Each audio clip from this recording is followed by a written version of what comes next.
Okay, Assalamualaikum. Selamat pagi. Very good morning to everybody who are free today. I know this is week 14. Thank you so much for freeing your time to join my session today. I think I can start, yeah. Encik Jivan, kawan-kawan dikit. Silakan doktor. Saya buat macam rumah sendirilah. Ya. Saya buat rumah sendiri. Okay. So first of all, I would like to introduce myself.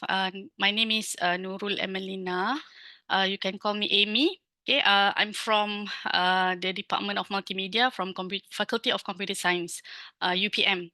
I think I saw a few. I'm not sure. I don't think all are from UPM. So welcome to friends from other universities, other institutions. So this is actually, I think, the first webinar session for the micro-credential courses by Center of Academic Development and Leadership, UPM. So welcome to all.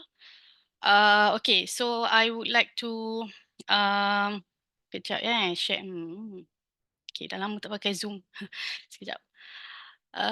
Okay, is this the one? Yep. Okay. All right. I hope you can see my screen. Okay. Okay. All right. Okay, I think it should be showing there. Okay, so for today's session, kejap. Okay. The title will be Revisiting Self-Instructional Materials for Micro-credentials or Micro-credential courses. Is actually one of the method or effective ways of creating materials for micro-credential courses. But for my opinion, it's not necessary to be in micro-credentials.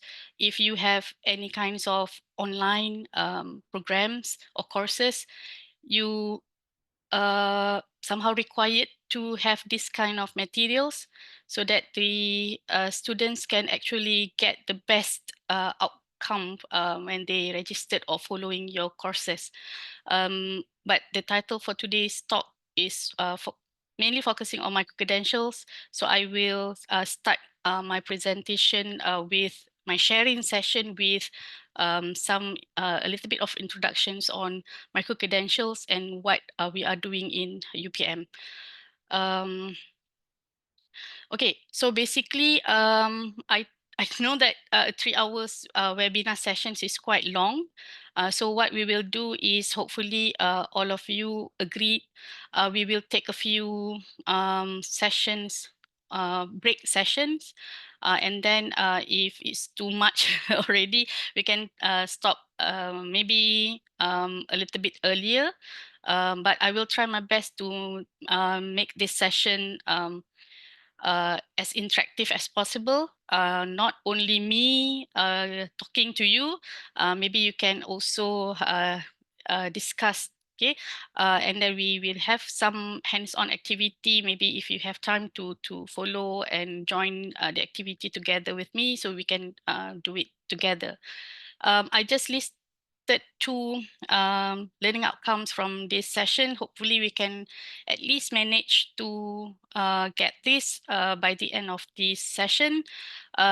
We will look into the role of SIMS. It's a short form for self-instructional materials. Okay, in micro-credential courses design and also delivery. And we will try to see or try to design or develop a strategy in order for us to apply SIMS in micro-credentials. The outline of my talk are like this. So hopefully we can have, we try to complete all of it. We will go through first by looking at the overview of SIMS in micro-credential. What are SIMS? How SIMS different from other kinds of materials, and etc. We also will be looking at the planning and design of SIM. a small hands-on activity, okay? And then I don't think we have time to develop Sim, but I will share with you some of the tools that myself personally, and some of my friends who are working on developing the micro-credentials in UPM use always be, using it frequently. And then we will close, and maybe we have some Q&A session at the end of the session. I will also just to share with you, if like this is it's not a very one way or very strict sharing session, so you are free to unmute yourself or put up the questions on chat box. So I will maybe look at the chat box beberapa kali, and then maybe my friends from CADe can also prompt me if there are any questions on the way. Okay, tak payah tunggu at the end of the sessions lah. So I hope you guys agree with the planning. All right. Okay. Okay, jap lama. Nak pula buka ni. Okay. So we will look into the first topic of the day, which is overview of SIMs in micro-credentials. We have, okay, let us try to go, okay, hold on, let me check. Do you have the access to this Slido? Okay, oh, okay, all right. Okay, I think I need to stop sharing first. This is my first time using Slido because I just realized I always use Menti, but now Menti, or maybe it's quite sometimes, Menti already reduce the number of responses if we have more than 50 participants. So I need to find alternatives, but this is a very bad time to test out new alternatives because of I don't have any experience on using Slido before. Sekejap I should be presenting kan? Oh, it's not working. Maybe because I need to install the extension. Okay lah, tak apa. We skip that one. Okay, later I will share with the Slido again with you. Okay, sorry for the hiccups. Sekejap. Okay. All right. Okay. So what is micro-credentials? I'm not sure the background of the participants today, whether you have you are already an author or developer of any micro-credential courses, or maybe you are only the user or participant or student of a micro-credential course, or maybe this is the first time you heard, or maybe you have heard but very little knowledge on what is actually micro-credential course is all about. Saya pukul rata, so I will explain a little bit on micro-credentials from the perspective of, especially from UPM. But the information that I might be sharing is actually based on the MQA documents as well, and then you can actually you can Google and find the I think they call is guidelines for micro-credential courses. Okay, so you can try to find it online. So Micro-Credentials UPM, or MC for short, is an accreditation system that actually gives recognition to the acquisition or improvement of specific knowledge, skills, or competencies at a micro level. So we are actually giving recognitions, okay, or badge. We always relate micro-credential with digital badges. So this digital badges is actually like a recognitions when somebody actually acquire or improve one small skill or knowledge. So these micro-credentials, because of the name of micro, the competency or the skills that are being required is actually at micro level, very small, maybe one skill or two skill at most. Students or participants that follow this micro-credential course will follow the course at a certain period, okay, depending on what courses that you registered with. And they will follow through the normal teaching and learning activities, either through physical method or online platforms. So we can have like a blended learning kind of courses. MC course also includes assessments methods. This is a very important, I think, not only in micro-credential course, most of our programs are actually, we need to have assessment so that we can objectively measure the achievement of the learning outcomes or the competencies. Especially in micro-credentials, how we want to make sure that these student or participants actually acquire the specific knowledge or skills that we are focusing on.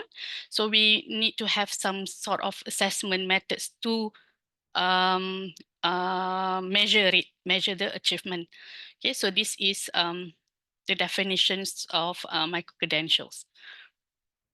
Okay, okay. I think not only in UPM, but most of the micro-credentials in Malaysia and maybe some of other countries are basically from these two categories or types. One is from the academic programs, another one is standalone courses. Okay, when we talk about micro-credential courses from academic programs, we are actually replicating not replacing, but usually we make another courses replicate one courses that are actually have been accredited or actually being in our academic programs. So we these micro-credential courses offer micro-learning outcomes from existing fully or partially accredited academic programs from the conventional courses. So for example, in UPM we have, or in other universities as well, we have our program, academic program, Bachelor of, like me, Computer Science, majoring in multimedia, for example. So we can actually take a few of the courses. So maybe you want to have all of the courses, create or replicate these courses instead of offering in conventional way. You can also create them and offer them as micro-credential courses too. So this is what we call as academic program-based micro-credentials. The second types of micro-credentials is standalone. Okay, so this one is a very they give you freedom. Okay, they give the developer freedom to choose what outcomes or competency that you think you might want to give to the students or the participants. So this is actually standalone lah, mandiri. They offer learning outcomes or micro competency components either from courses of academic programs or that have been accredited or in a particular discipline or profession. So maybe you have, okay, for example, I think I will use a lot of examples from my discipline. I'm from computer science. So for example, I always, because I'm in Department of Multimedia, we have quite a lot of programs on, for example, video editing or audio editing or video development of video contents, for example. So instead of doing or offering these courses at like a normal course that we always offered 2 or 3 days courses dapat certificate of participations, we can actually offer this kind of skill-based courses using the MC courses punya what do you call method. Okay, so this is the difference lah between academic programs and also standalone courses. Okay, in UPM, I think, because sorry, I use a lot of examples from UPM, but these MC courses, not only from UPM, it can be from any kinds of institutions. We can be offered not only to academic students that being registered in one institutions or academicians. We can also offer it to other stakeholders and potential learners, such as from the people from industry, okay, where sometimes they need the upskilling and reskilling of their skills, okay. Maybe to community, for example, like my examples before, I have micro-credentials for video editing, for example. I want to teach school children how to come up with videos, okay, simple video. So I can offer these courses to this kind of community, school children or student, so they can build up new skill. And one of the potential learners is citizen, okay, of our public, because I think right now we have many kinds of potential learners, okay, not only younger people, you can have adult learners as well, so we can offer this for lifelong learning purposes as well. Okay. Okay. When we talk about micro-credential courses, we have these basic three kinds of delivery mode. One is blended learning, when you can have a combination of face-to-face, online asynchronous, online synchronous. Okay, so you can have many kinds of ways, okay, blended together in one course. You can also offer it as face-to-face, like a conventional, but with the usage or with the help of platforms, learning management system or platforms, learning platforms. Or you can have it totally online and open, okay, and distance learning or ODL. So you can actually plan out what is the best way to offer this kind of courses, okay, for your targeted user, targeted audience, okay. Which one is, maybe you can make mix, for example, blended learning, which part of the course, which module you want to meet face to face, which one you want it to be online, for example. So you can have these three delivery modes altogether, interchangeably according to your needs. Okay, so this is, I think, the link for our micro-credential courses in UPM. It's not that much, but it's not too little. We are expanding our courses in UPM. I think I can show you some of the courses that we have developed along the years. So in UPM, we have this system as our platform, okay, one-stop center lah for our MOOC, massive open online courses, and also our micro-credential courses.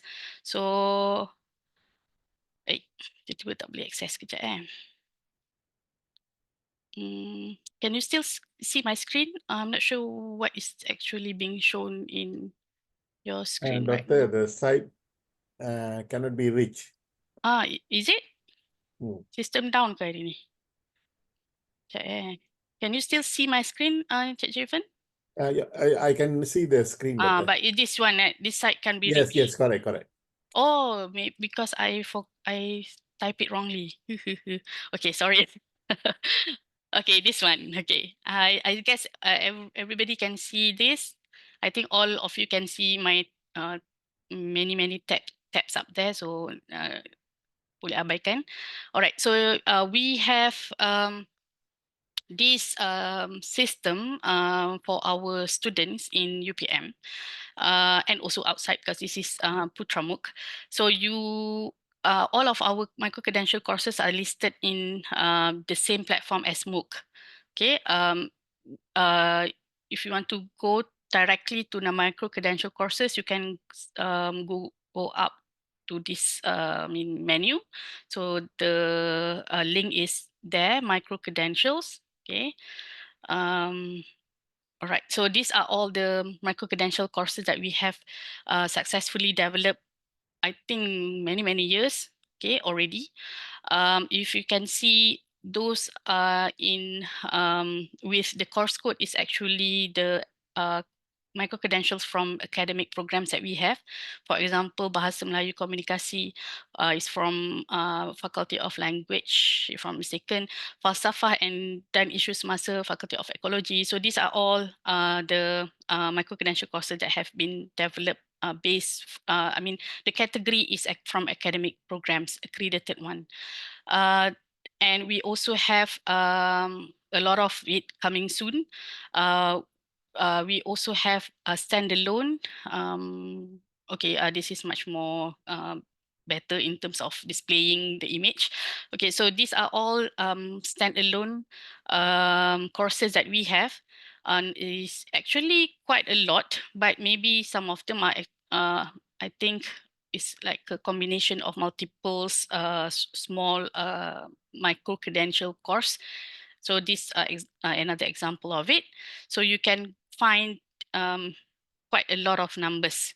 Okay, I also had the experience of creating one with my friend. This is my course here, Chatbot for Learning, but I think it's quite old already. Okay, so this is I think I will be using this as my what you call sample for today, because I have the access to it. Okay, so this is example of micro-credentials that we have in UPM. Okay, sorry. Okay. Okay, so I'm showing again my slides now. Okay, I hope everybody can see it.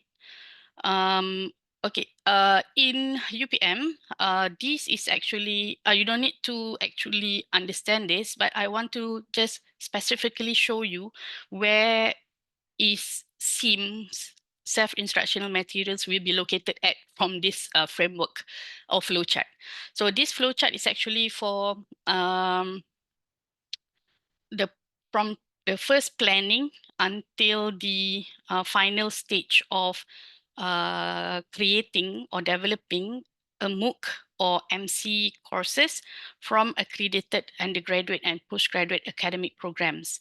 Okay, I'm sorry, Kate, if I don't take, I think this is the latest one that I have. It might change, okay, but more or less it's the same process.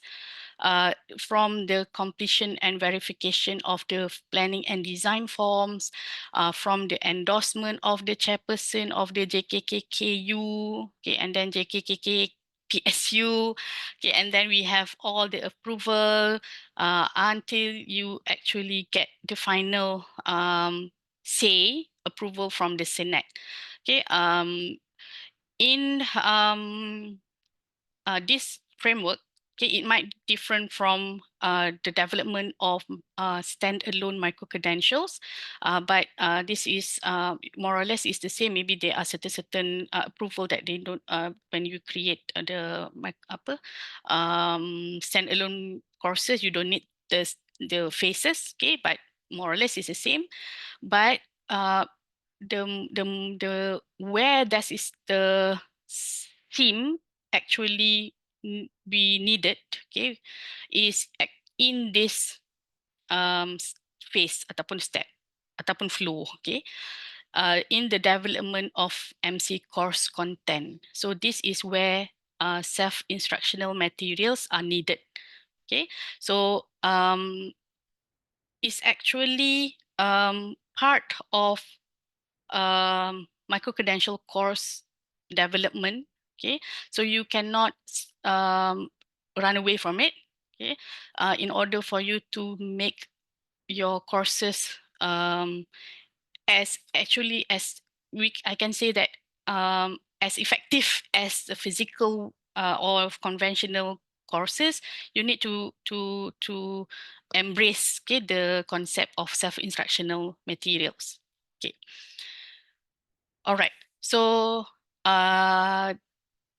conventionally, I think not. This is my system, my LMS. In UPM, we call it as Putra Blast. Okay, Moodle-based platform for our student learning management system.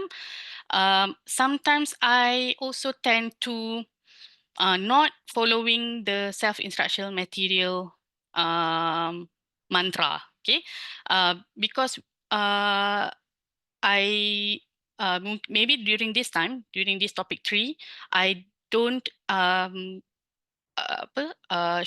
give the lectures in online or synchronous way. Okay, so this is actually the way that we have been dumping, okay, our materials all, I mean, many years ago, and maybe some of us like me now, I always sometimes I do this as well, okay, but this is the conventional way of displaying or sharing course materials in e-learning platforms, okay.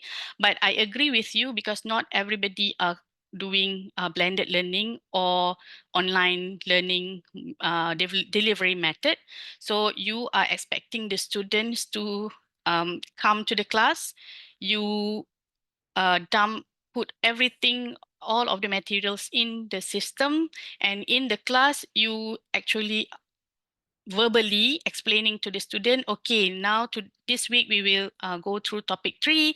So I have already uploaded the lecture notes, please download the lecture notes. Okay, we will start by following the lecture notes until slide number 30, for example, and then we will stop, we will do the exercise on terminologies in textonology, for example. Okay, so that is how we always do.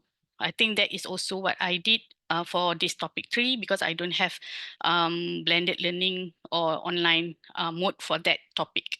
Okay, so this is conventional setups. Okay, what do you think? What's wrong with this? If we are talking about micro-credential course, what do you think?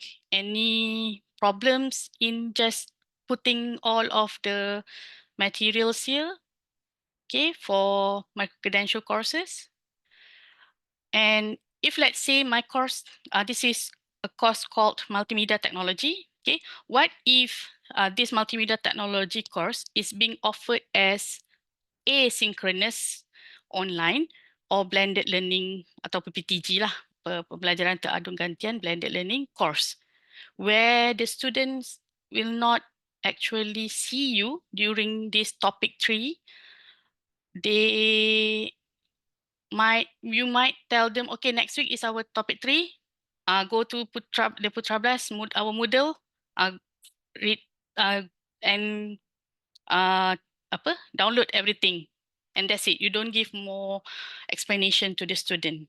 Okay, and do you think that these are actually enough for the students to understand what they should do with all of the materials that you have uploaded? I have also seen, I think I have an experience of hearing my friends talking about he or she, okay, tak boleh nak beritahu jantina, just put all of the YouTube's link on the Moodle, okay, and then leave it like that.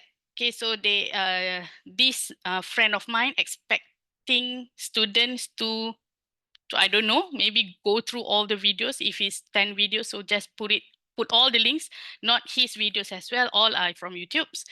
And what else? The student doesn't know what to do with this. Okay, so if you are talking about micro-credential online and distance learning, for me, this is not enough, because you are actually giving the students, not giving the students guidance, okay, on how actually they want to complete this topic and also this course. Okay, so but if let's say you are doing, I mean, you are offering the course by face-to-face, like conventional, but using this platform, it should be okay. But for me, if you have the knowledge of creating self-instructional materials, once you have the feeling or experience of doing that, it doesn't matter whether you are teaching conventional course or online course, you what do you call you will follow the Sims way of doing that. Okay, because it's quite comprehensive, and I will show you later. Okay, banyak pula cakap. Okay. Okay, so this is the question that I also received many years ago when I shared my experience of creating micro-credential using the self-instructional materials. They mentioned to me, saya sudah memuat naik. Okay, I've already uploaded a few slides, videos, infographics, and give the assignment, the quizzes for the students. These are being considered as self-instructional, self-learning materials. Okay, so you need to think what is actually the definition of self-instructional materials. Okay, just uploading everything is actually not enough. Okay, all right. Okay, so now we move into self-instructional materials. But before that, is there any question you want to ask me? Ada tak nak tanya soalan?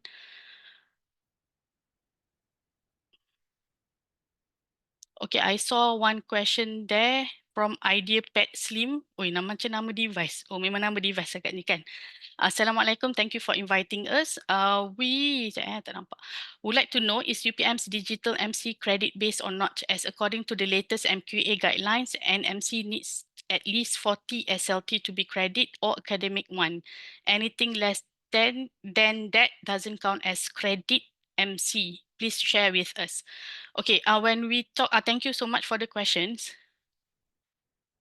Okay, oh, ada lagi sambungan. Okay. Credit MC, what do you mean by credit MC? Is it courses that can be credit transfer, something like that? I forgot what is the correct terms for it. But you want to register for the course and expecting the course to be transferred. I mean, credit transfer kind of courses. Am I right? Betul tak? Idea Pet Slim. Okay.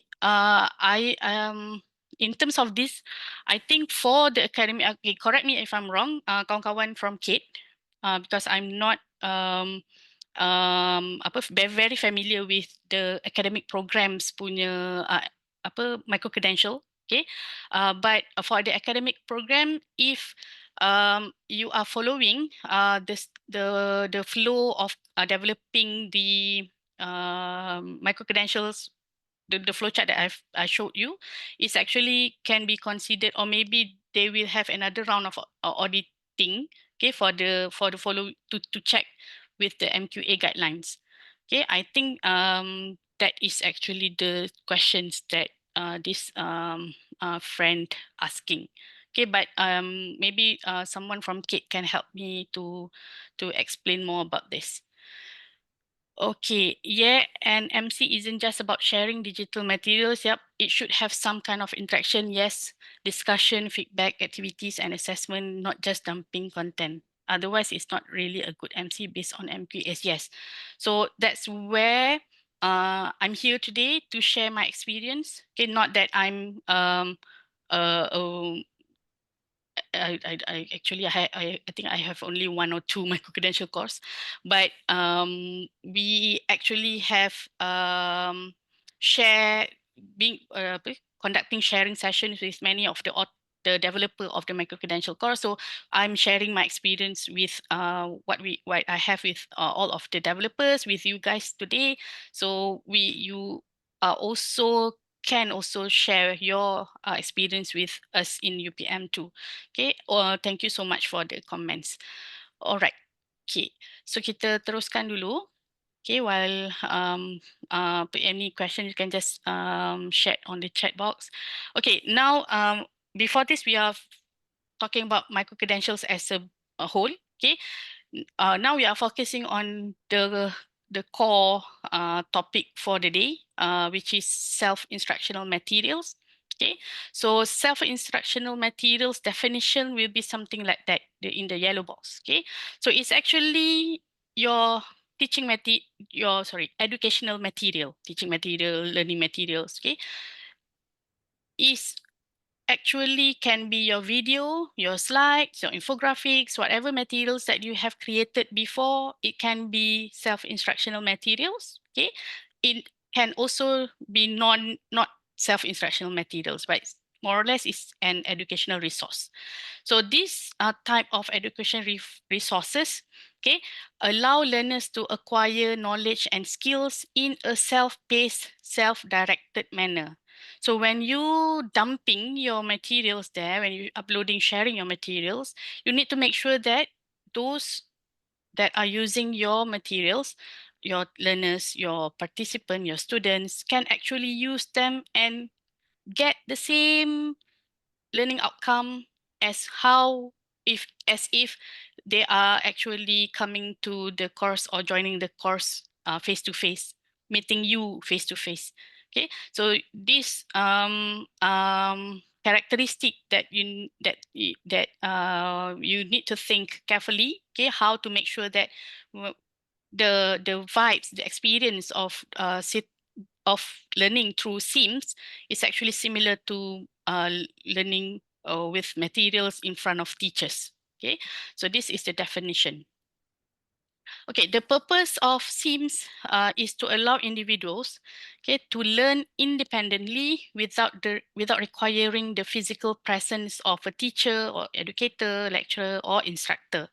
So this is very important if you are dealing with online and distance learning course, where you might not have your teachers in front of you or most of the time. Okay, like what they have been doing in online course like Coursera. Okay, and apa lagi satu tu tak ingat dah nama dia. So this kind of courses are online based. Okay, you might meet the instructor or teachers maybe in one semester ataupun 3 months, one duration of the course, maybe 1 or 2 times only. So this will help your students to learn independently by only using this Sims. Okay, and it's also useful for learners who may have limited access to traditional classroom-based instructions. Okay, so maybe I think this is quite old example during COVID last time. So not everybody can come to the universities, and some of them are actually learning online. And although while learning online, some of them could not have internet access at the same time as the class time. So they need to have an asynchronous learning. So these limitations or challenges is actually I mean, the Sims can actually cater for this kind of challenges or limitations. Okay, so there are many other purposes. So I just listed 2. Okay, the most important one for me. But the most important thing is you need to, I mean, micro-credential courses needs to have self-instructional materials that offer comprehensive learning experience with all the necessary resources and information in order for the participant or learner to complete the course. Okay, so it's not just dumping or uploading all the materials, but you need to give all, okay? Like what you have been doing in the class, you are explaining verbally. So how you want to change this explanation, verbal explanation into the platform. Okay, so later we will look into that, how to want to do that. Okay, I'm checking my notes in case I missed out anything. Okay, all right. Okay, so according to the COPA ODL 2019, I think this is the latest one. We don't have the new one. Okay, for open distance learning, I think so. Okay, an educational material that facilitate personalized learning. So that is the definition of SIM. Okay, personalized learning. SIM is developed based on sound instructional design principles. Okay, so they have their own principle of designing SIM. Okay, namely, it should be learner friendly. Okay, learner centered lah, written in conversational writing style. Okay, much like how you are talking in front of the class, you convey it the same way in the platform. Okay, use simple language. Okay, include learning activities, self-assessment, and also feedback. So these 3 are very important. I think 4: content, activities, assessment, and also feedback. Okay, so these are the most important. For me, I call it a skeleton, okay, a skeleton of SIMS. So you need to have these four. Okay, the material may be in various forms, okay, print-based, web-based, multimedia, but when we are talking about micro-credential, most of the time it will be online formats. So it will be web-based lah most of the time, video-based and etc. Okay. A study guide can be an integral part of SIMS. It's like your course syllabus atau course planning. So you need to have a study guide as well in your SIMS and also in your micro-credential course. Okay. Okay. Semua okay lagi? Everybody okay? Sebab tak nampak muka kan? Macam dengan student lah juga. Okay, can I have...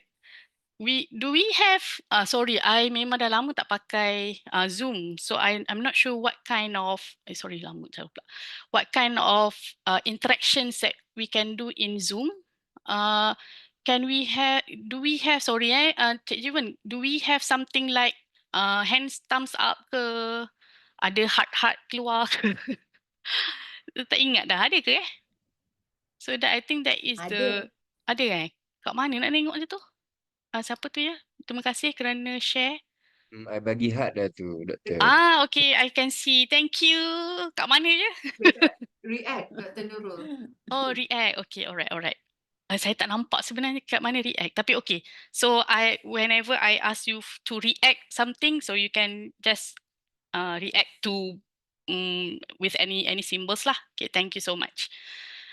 Okay, sebab kita dah banyak pakai Google dah dekat UPM, so Google Meet lah selalunya. Okay, sorry. Nama je Fakulti Computer Science. Alright, okay. Then we will think why we need to have this SIM. Bukan senang, dia macam banyak planning. There are a lot of plannings to do. There are a lot of thinking needs to be done. But this is actually 5 importance for me, the importance of why we need to have SIMs. Okay, because when we talk about micro-credentials, we need to have to put in mind the learner-centered approach.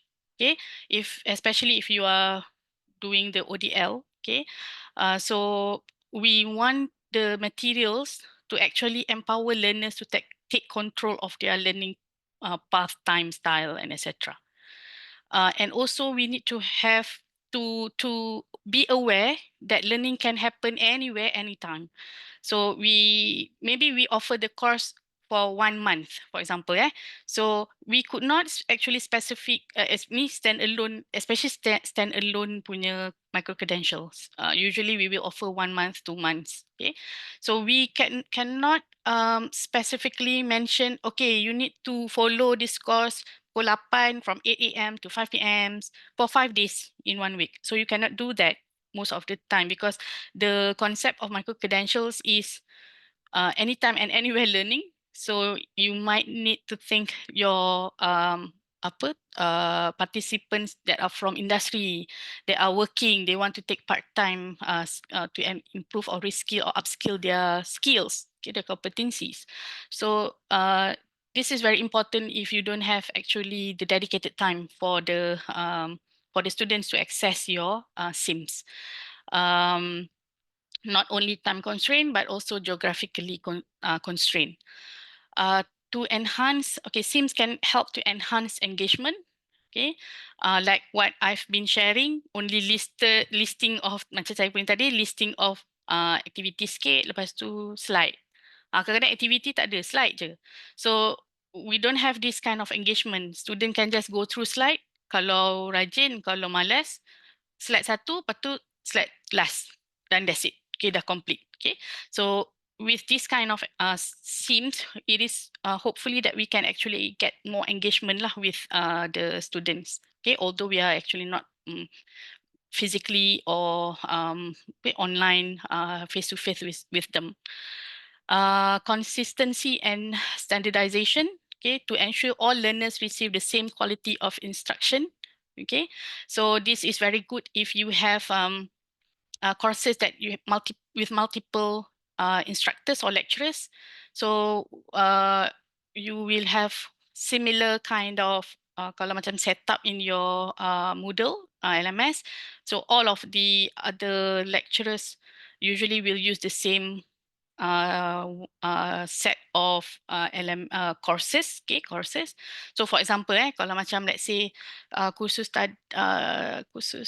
alamak saya lupa tadi kursus apa. For example, multimedia technology, I have friends of mine teaching that. Okay, so I can create micro-credential course only setting up one platform for that courses, and my friends also can use the same micro-credential, I mean the setting of the platforms. So if you have multiple instructors, you can ensure all of learners receive the same quality of instruction, regardless of who are actually the instructor for that particular course. Okay. And then reduce dependency on instructors. Okay, so minimize the need for direct supervision. Okay, reducing cost in instructor-led settings, etc. So, based on my experience, the most exhaustive time is when you want to plan and develop the themes. After that, you can just use it and use it many times. And then when the time comes for you to update the materials, that is the only time you need to do that lah. Tapi if let's say this semester you offering multimedia technology, next semester pun multimedia technology, so you can actually repeat or recycle, okay, the courses, okay, so something like that.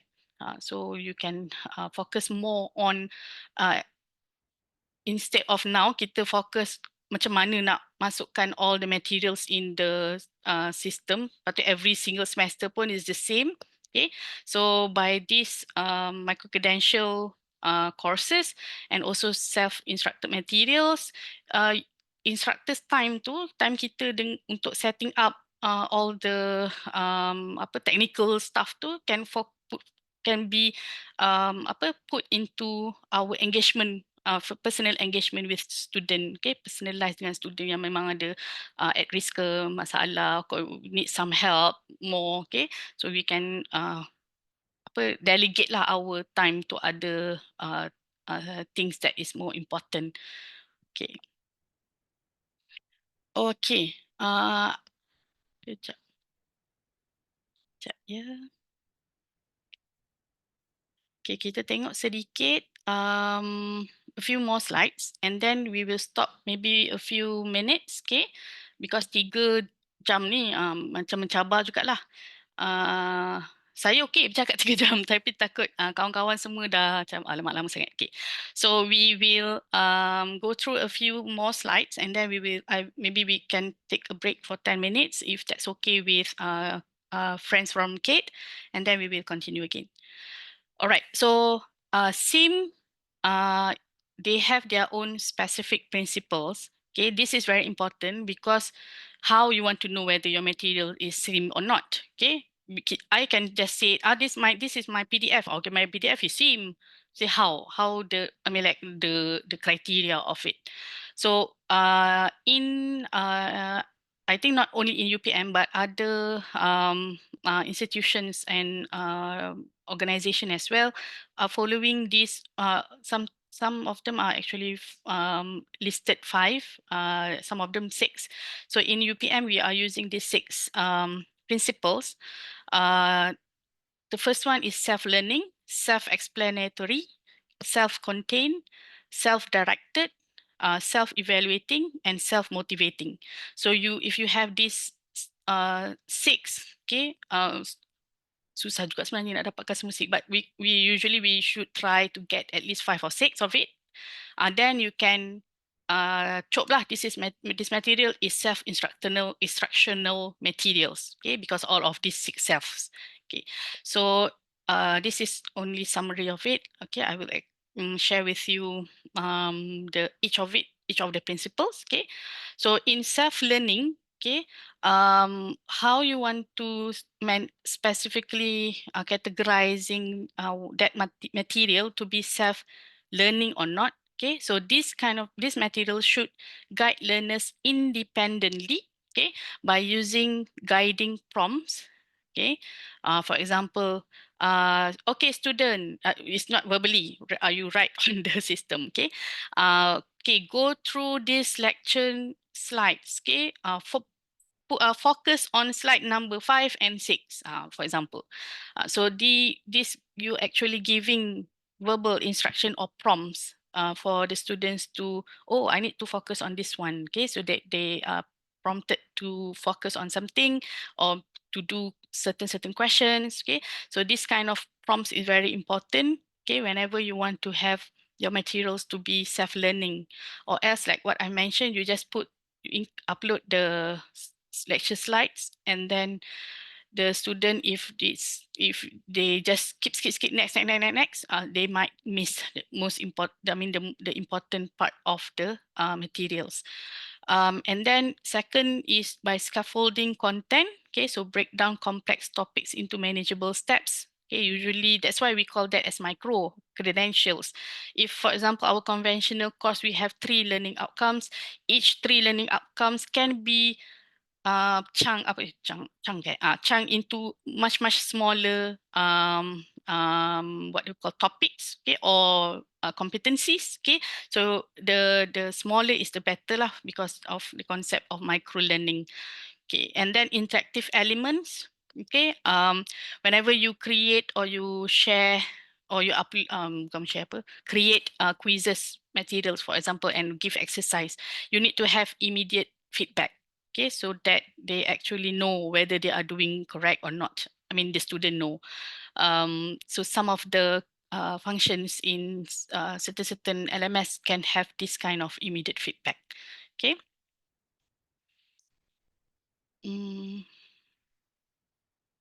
Oh, saya baru nampak banyak rupanya orang yang jawab dekat chat box. Okay.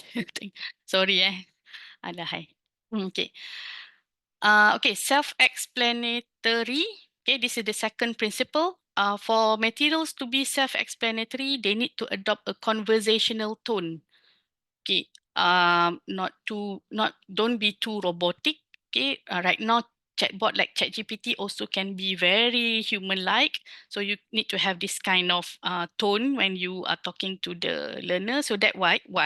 So the student feels like you are talking to them directly, although it's in text form. Okay, kalau bagi soalan macam instruction, go to this page, dia macam okay, go. So if you write in a conversational tone, hello student, how are you? So the student can feel the connections, okay, with the instructor or educator.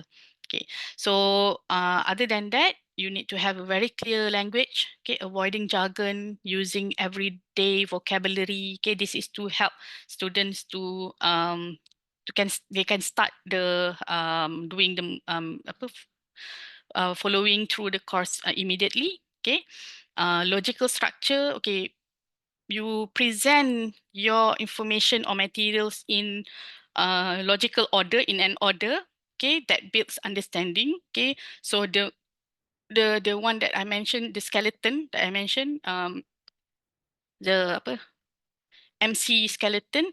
So usually we'll start with content, activities, assignment, or assessment. Okay, and then if you have feedback, okay, so you will have, this is logic, the basic general structure that you will have. Okay, and then we will add some things in between of the structure. Okay, I will show you later. But that is how the best way to present the information.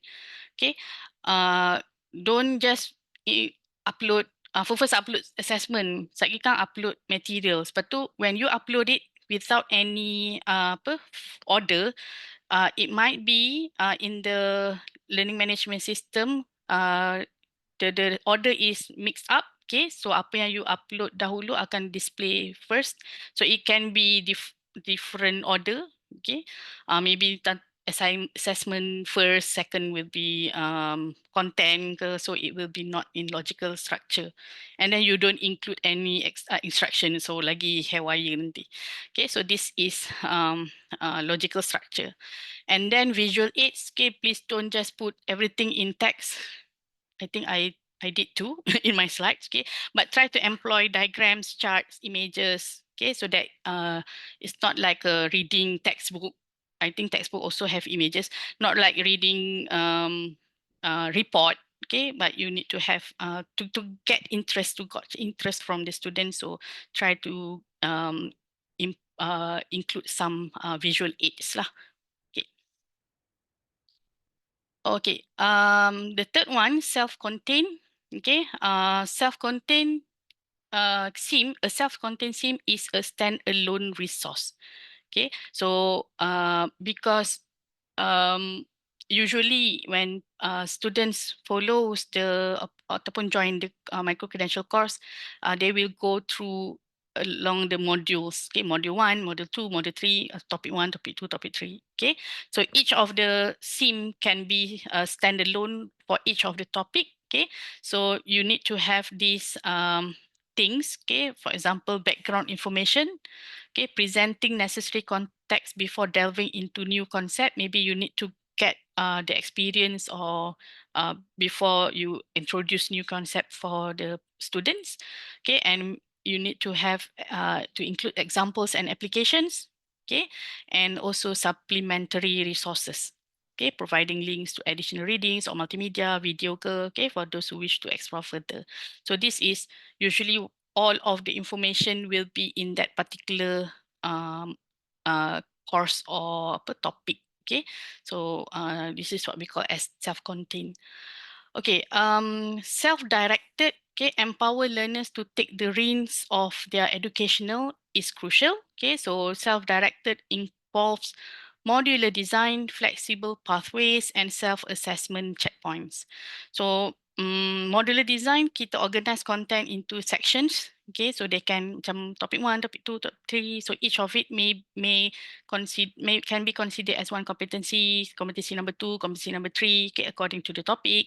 Okay, ada juga design yang topic 1 might be skipped if it's not needed. Maybe itu memang intro, so you don't give any badges there. But siapa yang nak tahu mengenai maybe the basic of multimedia technology, for example, you can follow topic 1, but it's not compulsory. And then topic 2 is compulsory, and you give digital badge or certification for this topic. So you can have that kind of design too. So this is also flexible. Okay, so you can offer alternative routes. Okay. And then self-assessment checkpoints. Okay, this is very important. I think assessment many times we will be looking at this. We'll be talking about assessment many times lah. Okay, all right. Self-evaluating. We need to incorporate this self-evaluation mechanism to gauge their progress. Okay, so we will include quizzes, exercises, like what we have been doing in class.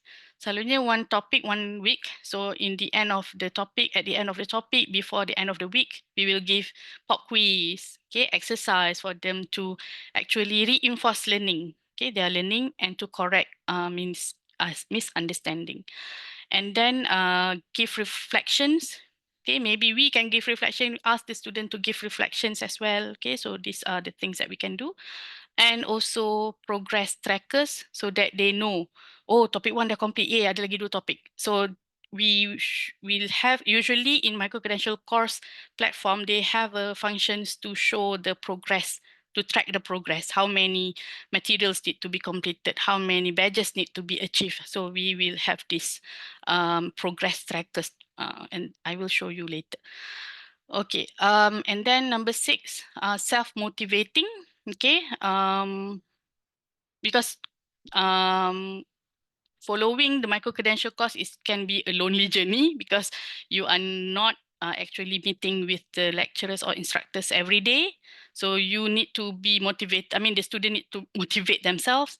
So in order for us to help them, okay, we can incorporate these things, interactivity, okay, quizzes, questions, and etc. And then making content relevant to the learner's experiences and goals. For example, if you want to create micro-credential for multimedia technology. So you need to have, maybe ask the student to assignment, create video on TikTok. Okay, so for example, so the content much more relevant to the participants or students that we are targeting. And then set clear objectives, providing goals that give learners a sense of purpose and accomplishment, so that once they can see, once they have completed these materials, for example, they can accomplish something. Okay, so this is the number 6, self-motivating. Okay. Okay, this is what I took from CADe. So it's in Malay. Examples of sims. It's not hanya only from slide, article, or video only, but sims should be this. Okay, video yang disediakan oleh pengajar. Okay, this is a very, I think, very hot topics to discuss. Okay, because we sometimes don't have time, don't have experience, don't have the knowledge to create videos, so it's quite hard for us to create videos. Okay, on our own. So we usually will just took relevant videos from YouTube, from another online platform, for example. So it's a very chicken and egg problems, because usually micro-credentials, if it's standalone, sometimes we can charge ataupun put some registration fees for the students or participants. So if you are using someone else materials, so it might infringe copyright, something like that. So it's quite hard if you have this kind of materials. Okay, so in UPM we always encourage the developer to actually create the video themselves. Okay, so that they actually know that this the copyright belong to the developer, and also to the author, and also UPM lah. So we actually encourage them to create their own video. Okay, slide, article, infographic. Okay, kandungan bahan membolehkan pelajar. Okay, this is self-instructional material without instructor. It's like learner-centered materials. Okay, student-centered activities, assessment. Okay, and then step by step. Okay, so this is echoing back what I've mentioned many times in previous slide, and we will also be looking at some examples in future slides. Okay, should we stop for a while now, or okay? I think we can we because it's already 10 a.m. 1 jam, so can we stop for a while, maybe 5 to 10 minutes, and then we continue again, and then if we need more time to stop, we will stop again. Okay, boleh tak semua? Boleh, kalau Bangun. nak tanya boleh. Boleh silakan. Okay. Okay, Dr. Nurul, thanks for your sharing tu kan. Tadi Okay. I saw that you did mention a few things, the 6 component tu, right? Yep, this one. Okay. Yeah. So one part of it is like self assessment, right? Self evaluation, evaluating, right? Evaluating. Yep. Okay, alright. So if let's say we create like the soalan or the quizzes or the reflections, right? And then you said that we should give the feedback, right? Yep. And then how are we supposed to expect that the student will give what types of feedback, what types of the results? So we have to predict like dia answer betul ke, tak betul ke macam mana tu? Oh, okay. Alright. For this kind, okay, kita bagi contoh, for example, quizzes lah kan? Quiz. Okay. Okay. When we talk about self-evaluating, when I talk about self-evaluating, I'm putting myself, if I'm the user of the Moodle platform, there are many functions that can be used to create this kind of quizzes. Okay. Sebab itulah dia ada susah juga nak buat pemilihan what are the, because we don't have a very big range atau pilihan yang banyak untuk this kind of quizzes, but there are certain functions in the Moodle that can actually we as a instructor, kita create quiz, masukkan dalam that functions, and then kita akan maksudnya kita akan setkan soalan satu, katalah MCQ, soalan satu kita ada A, B, C, D dan A adalah jawapan betul. If let's say the student jawab B, C and D, these are specific feedback that we give. Okay, So that one is also part of our planning jugalah. We have to plan that lah. yes. Mak kau. Uh, Okay, but I alright. think it's not that very different from your normal conventional class as well, kan? You also Exactly. The only difference is like we are not there to like immediately respond to them. Am I right? So we have to like okay. I katalah got. kita bagi soalan kat dalam kelas, we will give the quizzes in paper like paper form. Nanti kita akan collect balik and then kita akan mark. Tak tahu bila kita mark. Okay. So there are certain functions in micro-credential platforms like in UPM. You are from UPM as well?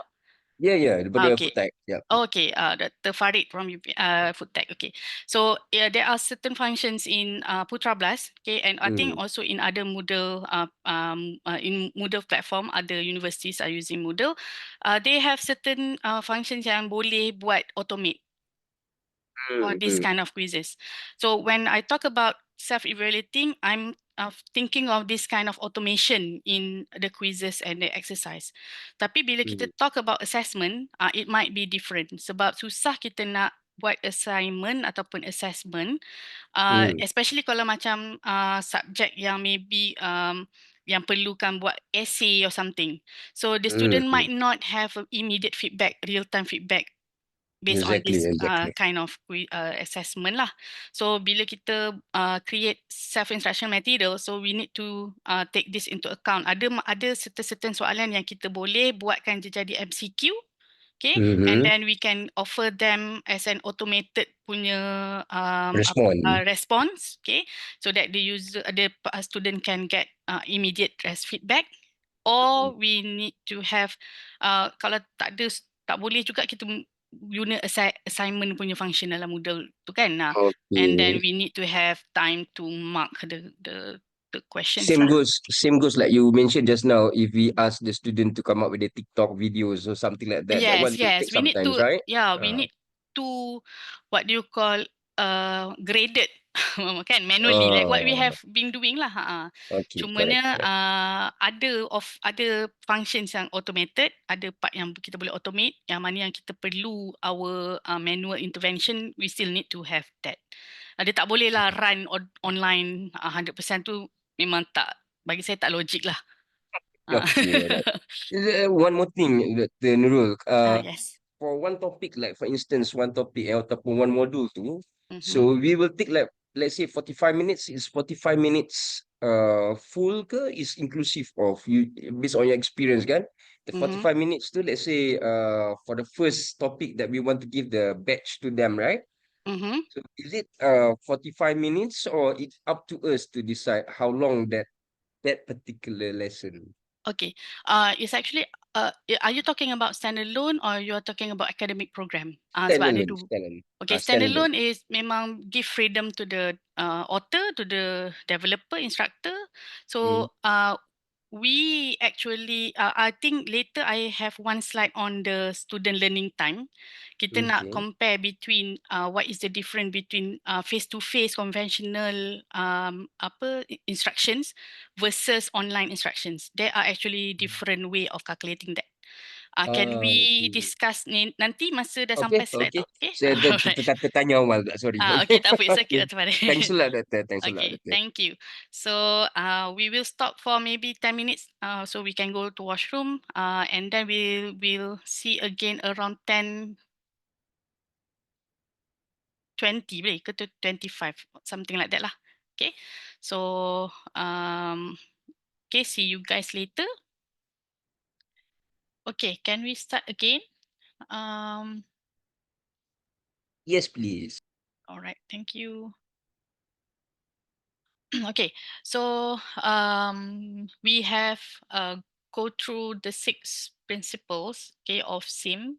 Okay, and then each of it kita dah ada a little bit of explanation, description on what they actually defined. Okay, this is actually the examples of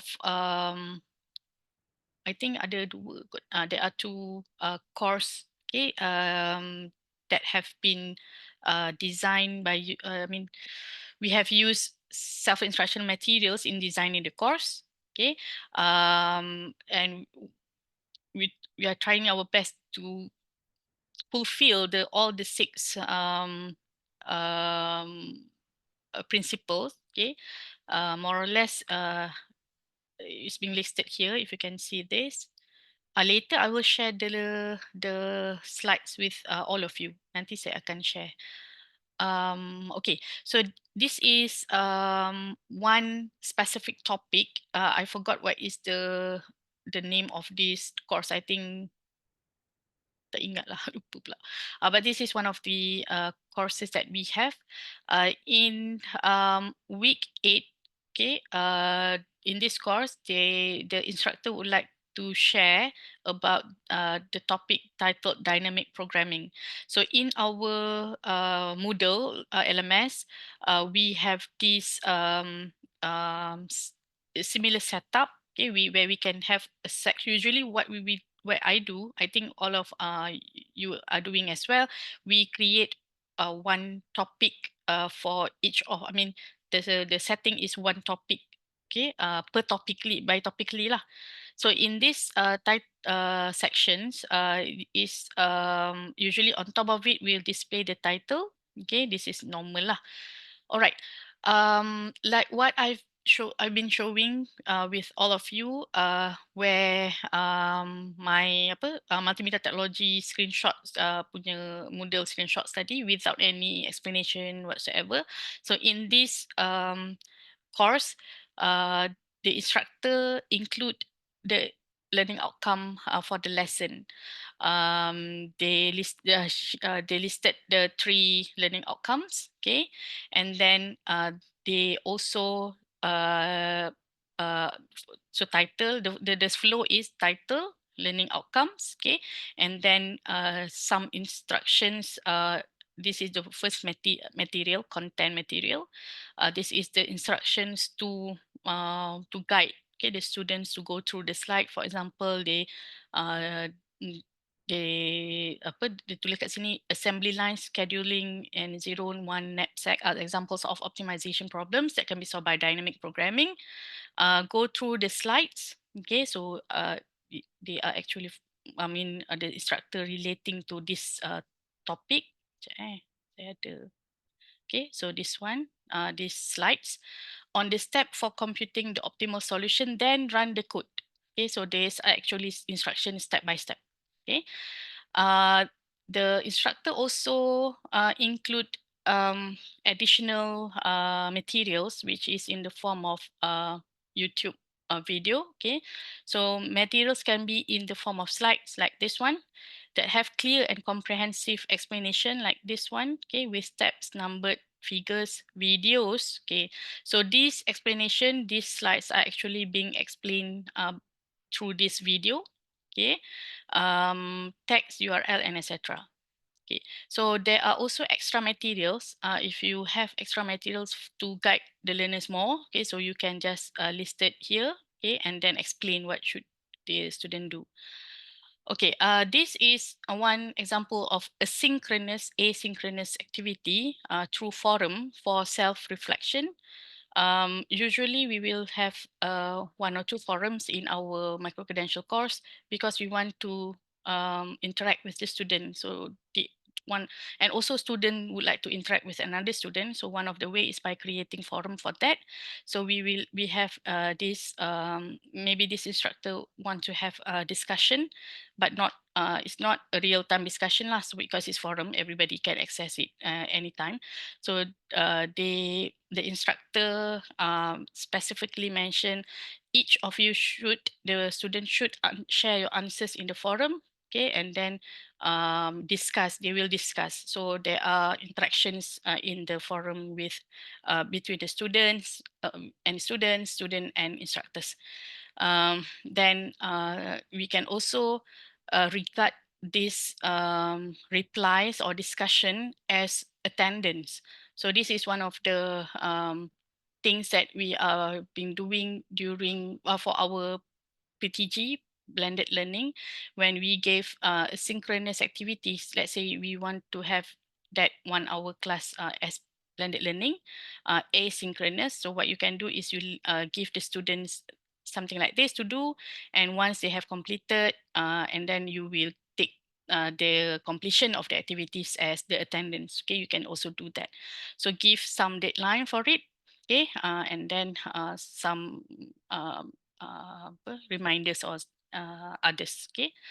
And then you have the assessment to evaluate learners' achievements. Okay, so this one, if I'm mistaken, this is a Moodle functions, the automated one that I've shared with Dr. Farid just now, where the student can get the immediate correct answers and also feedback uh, for to reinforce, okay, to confirm again their understanding of the topic. Um, Usually, when we are creating micro-credential course, there are specific number of attempts, okay, for the assessment. So I think right now also they have this style. Okay, once you have completed, I mean, you did not manage to get more than 55%, for example, to pass the quiz at the first attempt, you can repeat that.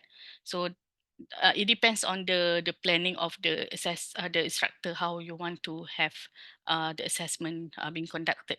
Okay, so this is assessment. Usually, sorry, this is quiz. Okay, these functions we can use it in Moodle, and the answer can be generated automatically. So automated assessment lah. So you don't need to do anything on that. Okay, the next one, this is another course, another example of course of data analytics. This is from our faculty. So similar, you have the topic and also the title of the topic on top, learning outcome. Okay, so you just imagine like what you have been doing when you go to conventional classroom. The first time you meet the student, for example, for topic 1 ke topic 2 ke topic 3, the first time you will explain, okay, so this week, guys, we will learn about data analytics. So you need to be able, so the learning outcomes is you need to be able to describe the concept of data analytics, identify the types, explain the process. So whatever that you are being explained verbally, you write it here. So basically something like that. So it's actually to replace you. Okay, there are, I think there I know somebody who are um, extra rajin. Okay, instead of writing text here, they actually create a video to explain the introductions of the course, top of the topic. Okay, create a video to do that. So you can do something like that, so that the student can actually see who is actually the instructor and hear her voice, so that dia punya feeling of connections to kuat lah between instructor and students. And then in this course, as there are the slides. Okay, this is not slide, this is apa, images. Okay, image. Okay, you can also have slides. So if you, let's say you have slides, don't put a very simple slide and then there's no further explanation on that, because it's like because we are not there to explain what the slides contain. If you just put macam point form tapi tak ada explanation ataupun tak ada extra clear and comprehensive explanations in the slide, so the student might not get what you are trying to explain in the slides. So you need to have a very clear and comprehensive. It's different from the slide that we are being using in our conventional classroom, where all katalah you punya slide, maybe you just put a few points in the points are in point forms. So we are there to explain what does it actually means. But if it's online courses, it's very hard. So you need to have a very clear and comprehensive explanation. Okay. Okay. So next is the video. Okay. This is video. So you include some instructions on to guide learning and learning and what the student should focus on. This is also forum for asynchronous activity, self-reflection. Okay, this is also assessment. More or less, it's the same. Okay, but the similarity between these three slides that I'm sharing is the importance of giving instructions in between, I mean, for each of the materials that you actually share. Okay, so this is very important. Okay, so we can do some activities if you want to. I'm not sure whether you would like to do it now, or maybe I can give you a few minutes to go to this QR code, or maybe I can share the link here. I'm sorry, the link in the chat box. You can go and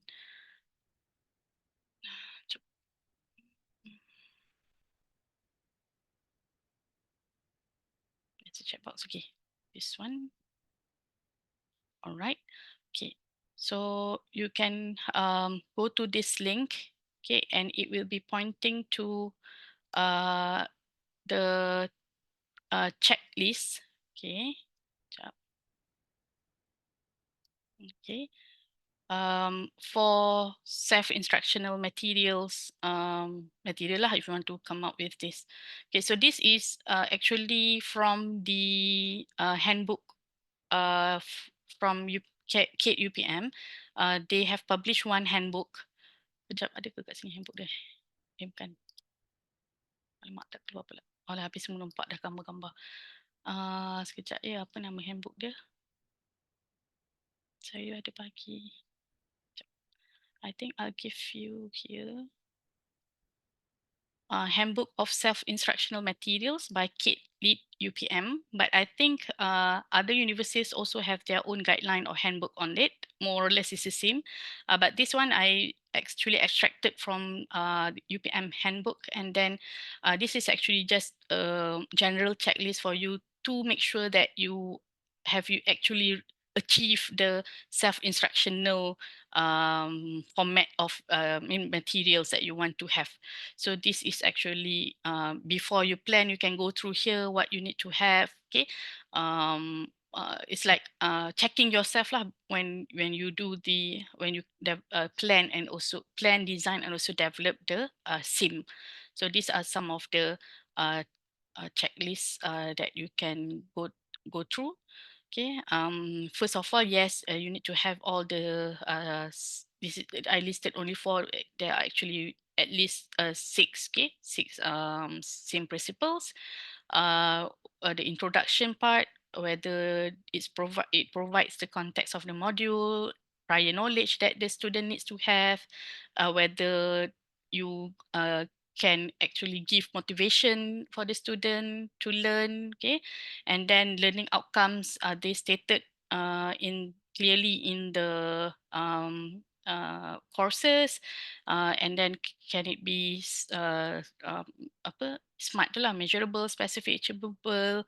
Okay, this is also very important, instructor information, because especially when we are dealing with online learning, where we might not be meeting the students many times. So they might need to have your details, okay, how to contact you, so you can include your names and also contact information there, email at least, okay, and then go to the content, whether it's logically organized, clear, does it effectively support the learning outcomes, okay, activities align ke tak align with learning outcomes, perlu ke tak this kind of activities. I think this not only for SIM but other kinds of courses also can follow these guidelines. Assessment is well aligned ke tak with the learning outcome. So these are the things that I think is good for you to know, to go through before and while you are planning and also designing the micro-credential. Okay, your micro-credential or your SIM later on. Okay. Alright. Okay, tak apa. Yang tu you can just go through. Okay.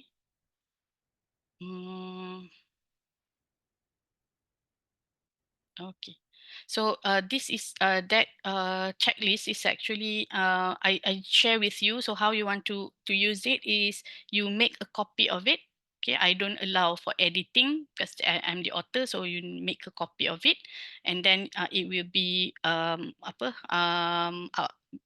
being copied in your Google Drive. Okay, and then you can go and edit that. Okay. All right.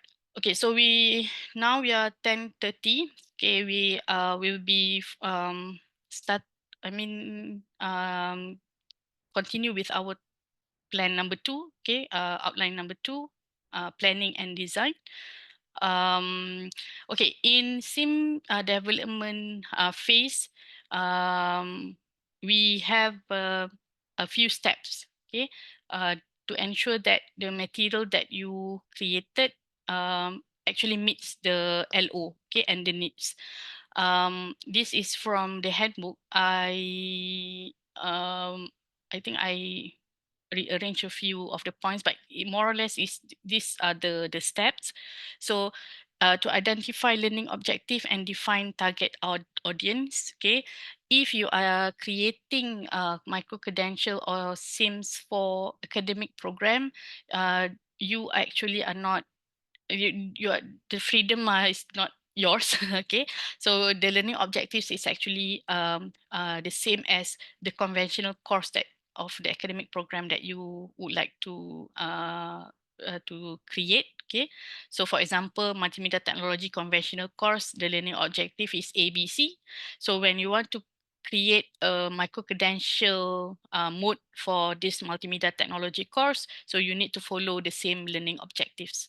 Okay, and similar to what Dr. Farid asking about regarding the student learning time, if you are creating the academic programs as well, micro-credential courses, you need to follow the student learning time of that, the conventional course of it.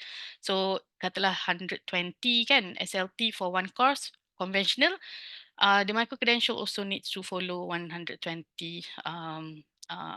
SLT. Okay, I hope I get it correct. Okay, that is what I understand lah. But Dr. Farid asking about, thank you. Dr. Farid asking about standalone. Okay, when we talk about standalone, the freedom is totally the developer or the instructor. You are the subject matter experts, and then you can actually suggest what is the best SLT for your course. Okay, so later we will look into some guidelines how you can actually more or less calculate the SLT for standalone course, but that is only for guideline because for me whether it's yes or no for some questions too, it depends because you are the SME. So you need to go through the you can refer to the guide for these activities, how many SLT needed. Okay, different from conventional, different with online. So you can just follow the planning. Okay, and then after that you can just total up and you can see actually how many hours you need to complete your standalone course. Okay, and then for conduct a needs assessment, this is very important for standalone course because you don't want to spend too much of your time, too much energy for planning a course that is I mean, nobody needs that. Okay, different from academic program, because academic program we have a fixed students that following the program. Okay, but standalone it's like macam online courses like in Coursera. Whoever have interest in your course, they will join. Okay, so if you want to have a very good response for your course, I think need assessment is very important as well. Okay, once you have done this, then you can think of what kind of delivery format that you want to offer your courses. It can be the three methods delivery mode that I've shared with you: online, face to face, and also blended. Okay, so it can be mixture. So you plan first, then you develop the content. Okay, in the handbook of UPM, they suggest to develop the content first and design the delivery format after developing. So I think it depends on your per your preference. Okay, whether you want to have it I mean designing first or develop, or either way. Okay, but for me, I think design the delivery format, then you can think you can see, okay, what is actually the materials that you need or contents that you need in that specific mode. Okay, sebab kalau buat face to face, I think it's much more easier. You can just create slide and then you meet up the student. But if you want to move totally online, and then with asynchronous, so you need to plan more. I mean, more materials, more instructions to include along with the construction of the course. Okay, and then review and revise if it's in UPM, either standalone or academic program. We have a assess. It's like I forgot what is the name. I think assessor, evaluator that will evaluate and give comments on your course, micro-credential course, and also your SIMs. Okay, and then you can do pilot testing, and you can actually deploy and implement and also evaluate the effectiveness of the course. Okay, so this is a complete development, not only SIM, but I think to for the courses, micro-credential course as well. Okay, when we talk about micro-credential, I think not only micro-credential, but online courses. Okay, so we have this principle that we use. Okay, we call as constructive alignment principles. This principle is an instructional design approach that emphasizes aligning the intended learning outcomes, okay, the LO, learning activities, and assessment. So we focusing on these three important things in our course, okay, and then we construct and align, okay, these three things, okay, in order for us to create effective learning experience. I think this is important and also a good principle to follow, because as I think all of you have been aware that to create a SIM is very time consuming. Okay, and if you don't, sometimes if you too excited to create activities, but suddenly, oh, that activities actually could not give any apa improve any knowledge ke, give new knowledge ke, ataupun tu tak boleh nak reinforce the students learning based from from the material. So membazir masa. Okay, so you can actually plan your SIM by using this principle, so that you is well organized lah, and also tak membazir masa for you to create all the materials. Okay, so in this principle, they actually focus on first define the expected results of learning. So we focus on learning, we refer to our learning outcome, and then we define, okay, from this learning outcome, what expected result should be what skills the student should be should get. Okay, and then from that we suggest or determine assessment from this learning outcome, how we want to know whether each student actually achieve this learning outcome, what kind of assessment that can show that the students achieve this learning outcome. Okay, so we we plan or design the assessment after we know the learning outcomes, and then from the assessment we plan the learning activities, so that the learning activities actually can help students to improve their knowledge, to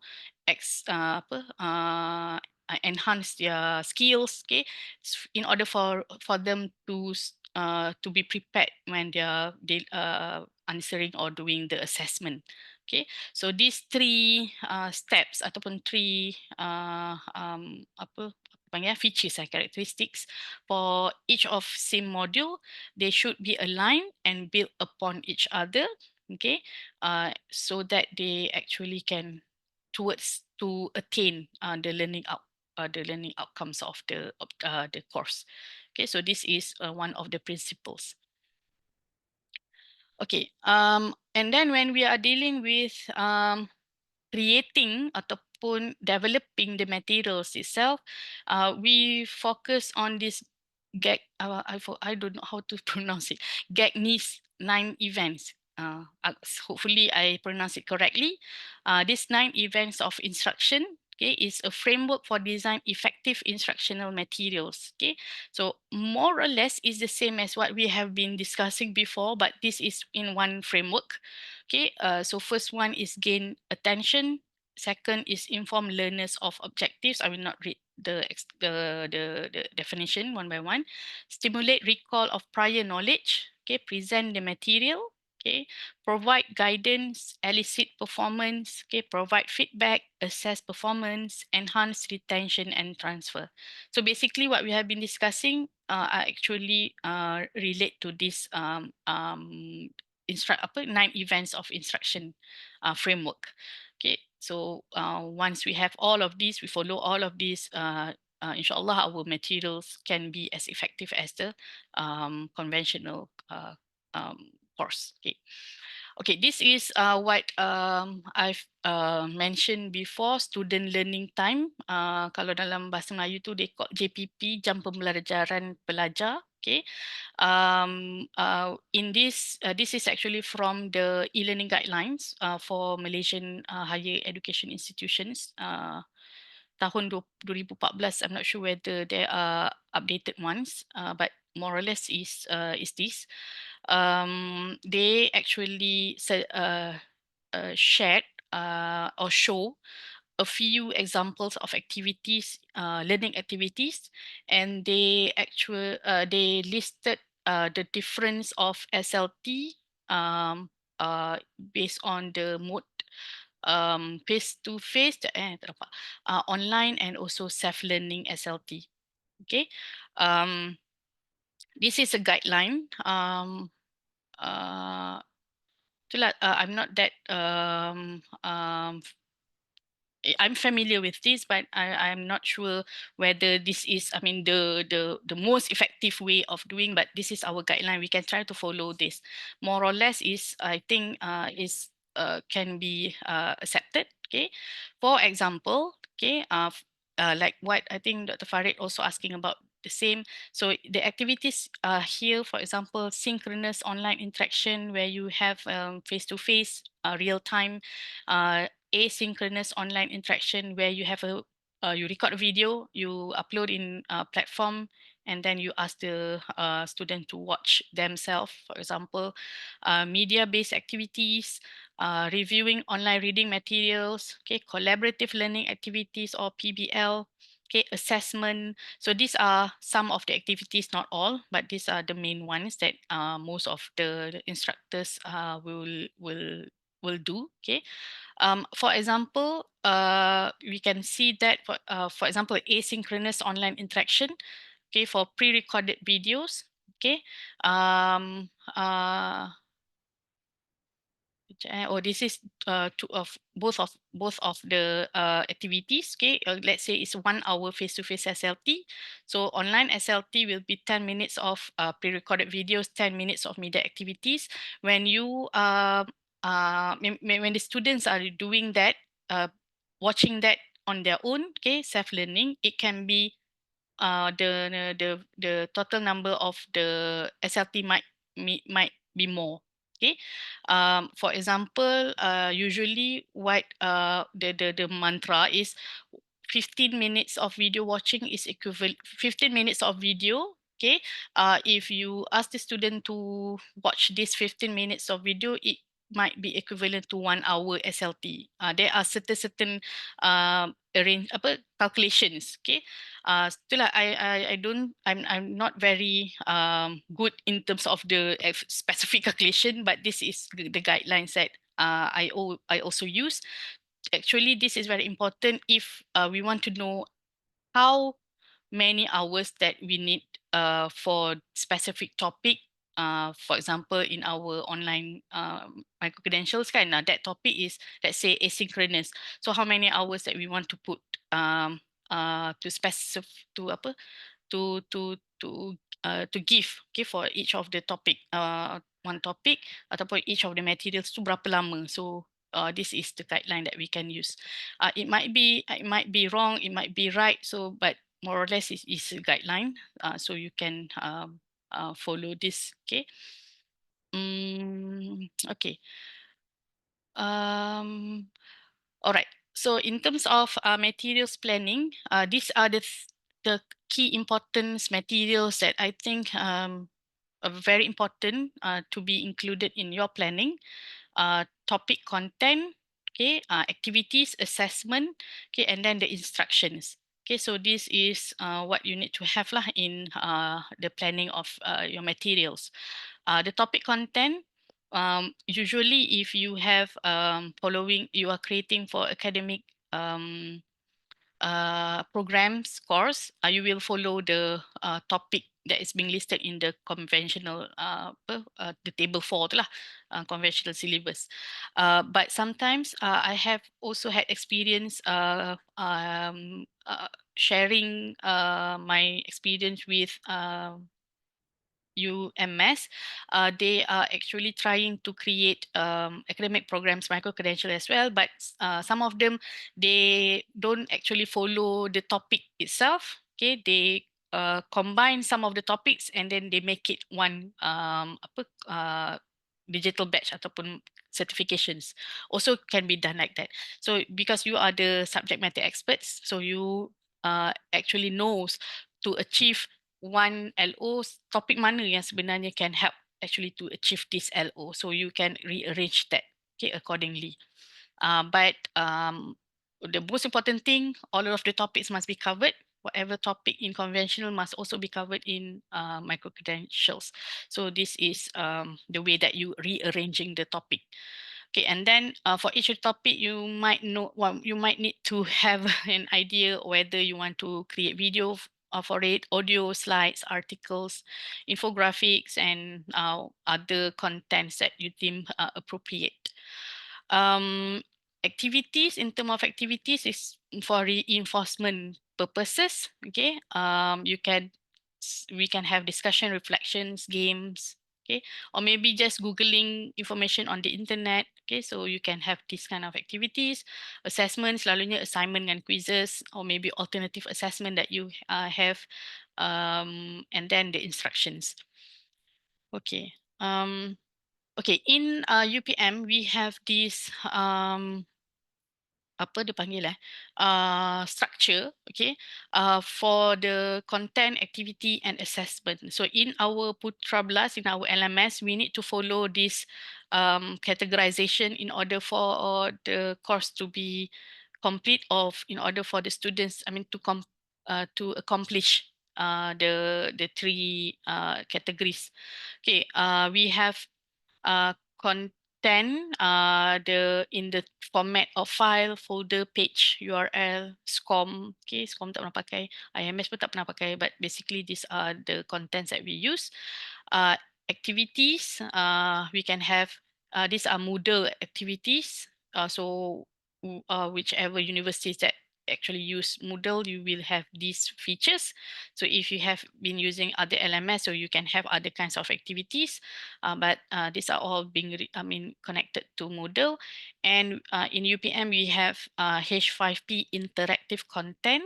Okay, this is additional to Moodle. So I think other universities, you can try to talk with your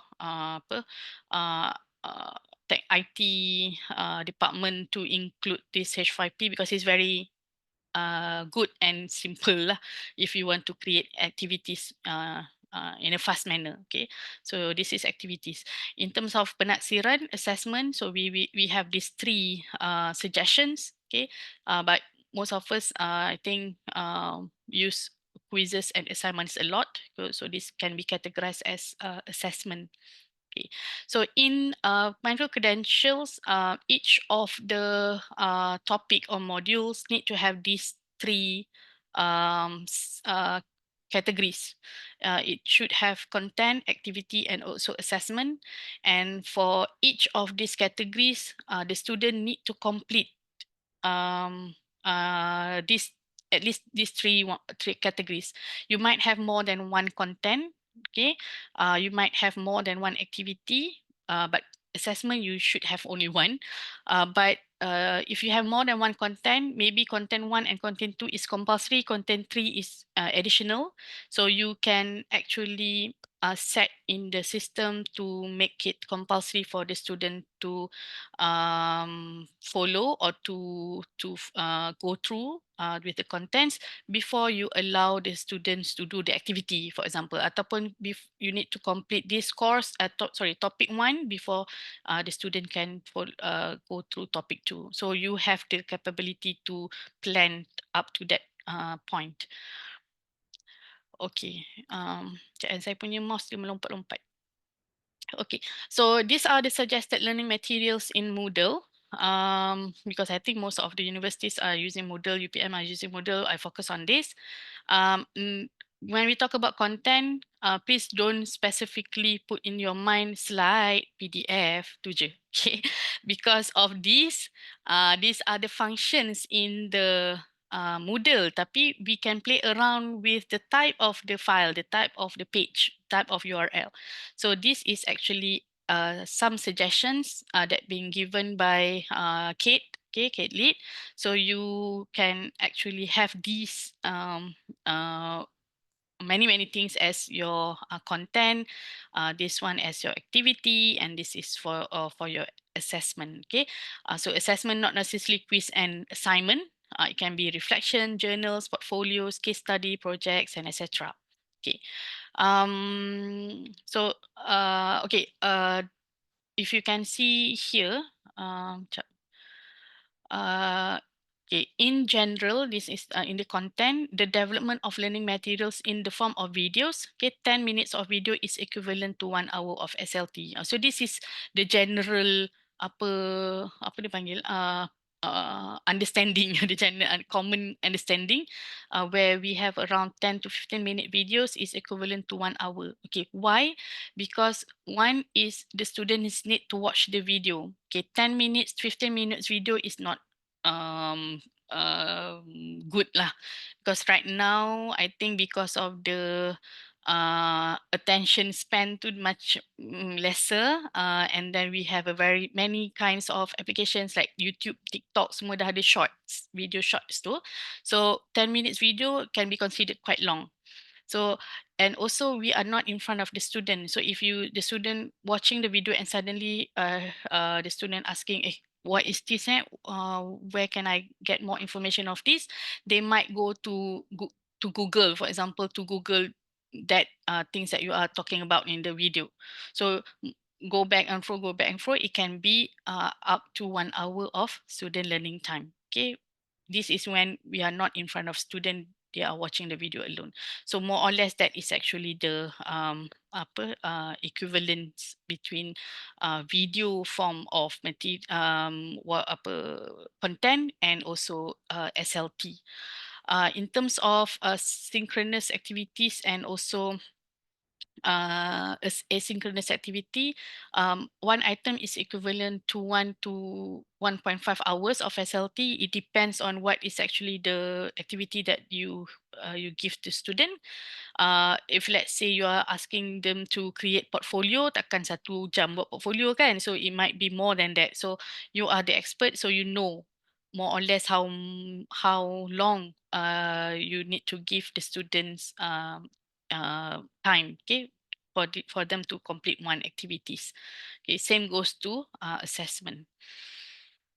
Okay. So I think I will skip this. I will give the slides to you later, so you can just go through by your own. It's too wordy, but I like to have a lot of words in my slide so that later on, bila orang baca tak, actually the information is there. Okay. Remember, when we look into some of the examples of the micro-credential courses, there are a lot of instructions. Okay, I'm not good with words. I really bad. Maybe because I'm in from technical technical punya field, so I'm really bad at words. So this is very helpful to me. This is some of example of instructions and explanation that you can include in your learning material. So this is given by CADe-Lead also in the handbook, so you can go. So instead of just writing, okay, take a look at this video, in all of the videos that you can have other kinds of choices. But I think with now we have ChatGPT, we have Claude, we have other LLMs. So this wording, I think you can ask and they can give you a very nice sentence to convey your information or instruction to the students better. Okay. So these are some of the examples that we we have used in our micro-credential courses because it's straightforward. So you just include that, and maybe you want to have a much more fluent sentence, so you can add, you can ask or try to search, using the LLM. Okay. What time is now? Okay, 11. Okay, I think I will give you the same strategy, same planning. This is from CADe-Lead as well, so saya copy daripada CADe-Lead je semua. Okay, so this one is very good because in my area, we are dealing with development quite a lot. Okay, so we really know ataupun understand that planning is very important. I think you all pun tahu planning is very important. So especially when you are dealing with development of some materials that is big like video, okay, like animations. Okay, so you need to have good planning. So this is very good form, planning form that you can be downloaded and can be used to plan your courses. Okay, so I think I don't have time. I thought 3 hours is too long, but suddenly dah 2 hours dah. Okay, so you can, as usual, go to file, make a copy, and then they will be copied at your Google Drive. Okay, if you search in your Google Drive, the name of the file is sim planning form. Okay, so you can search on your Google Drive sim planning form. So you will get this one and you can edit it. Sekejap, I will share the link in this as well. In chat box, as well. Okay. Oh, tapi saya akan bagi slide kan? Oh, kita belah. Alright, so that is the planning. So, okay, this is also good if let's say you want help from CADe. Okay, I think until now, correct me if I'm wrong, kawan-kawan from CADe, you still, CADe can still help us, the author, the instructor of the SME of the micro-credential to help in maybe planning or recording the videos, maybe giving feedbacks on the slides and the planning, betul tak? Masih lagi ada ke servis tu, CADe-Lead? Okay, you can confirm with them later. But during our time, we actually there are form when you want to create a micro-credential course in UPM, you need to fill in a few forms. So in the forms, it's not that specific as this one. This is very specific to your own module ataupun topic. The other two forms that I mentioned are very brief, general planning that what you want to do. So based on this, actually, because CADe-Lead has a very good experience in dealing with development of micro-credential, they can actually see and suggest, oh ni doktor tak sesuai untuk buat slide, or maybe this one kita boleh buat video. So with their experience, you can try to ask for their help. So this template is not only good for you, it also help with other people's if other people's want to suggest or give opinions or feedbacks for your planning. Okay, so this is one of the templates that you can use. So module name, sometimes we call it as module, sometimes we can call it as topic. Okay, so you can have your text in the introduction section. Okay, list down all the learning outcomes. Okay, duration jangan letak lagi if you don't know what you want to do. Okay, and then list down all the activities, and then from the activities, then you can know roughly calculate how many durations that you need for this specific topic. Okay, so the assessment, submission method, grading, feedback, automated grading. If you need a manual grading, so how the notification of the submission being given to you, so you need to have all the details, so you can contact with your department that handle this micro-credential certification platform. Okay, if in UPM is CADe-Lead lah. Okay. Okay. All right. I thought of doing this together, but as I mentioned, rupanya 3 jam tak lama. Okay. So we will continue with if you want my opinion, my views as another set of 4 eyes, because I have 4 eyes.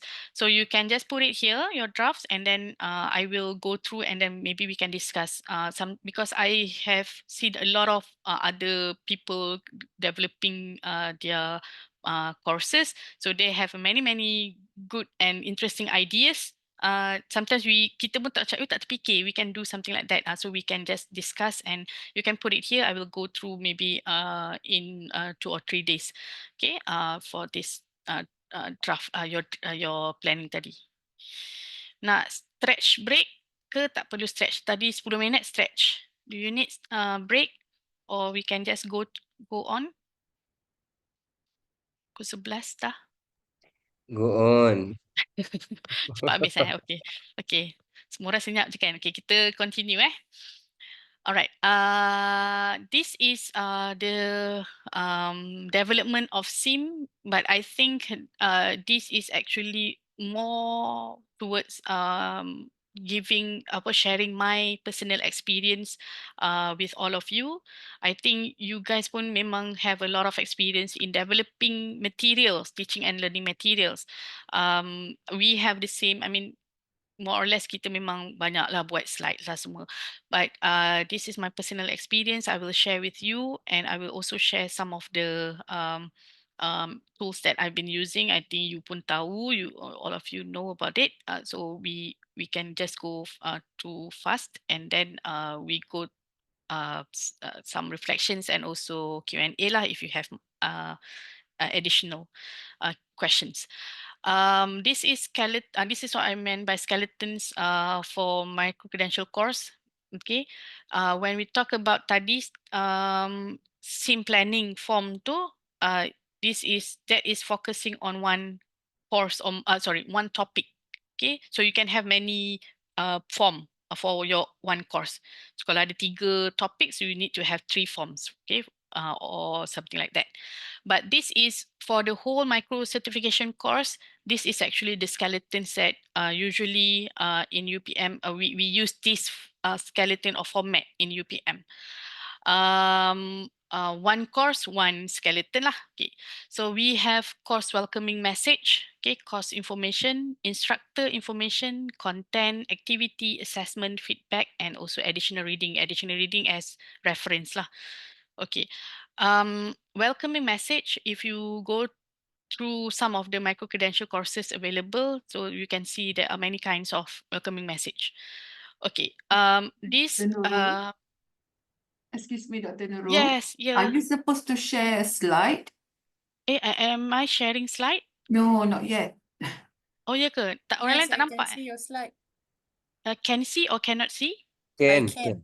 Can. Oh, the slide Yes. there. Oh, okay. Ada. Data analytics kan? Data Yes. analytics, welcoming message. All right, sorry. Or should I? Okay, maybe I can just share the slide sekejap. But let me share the slide. Here.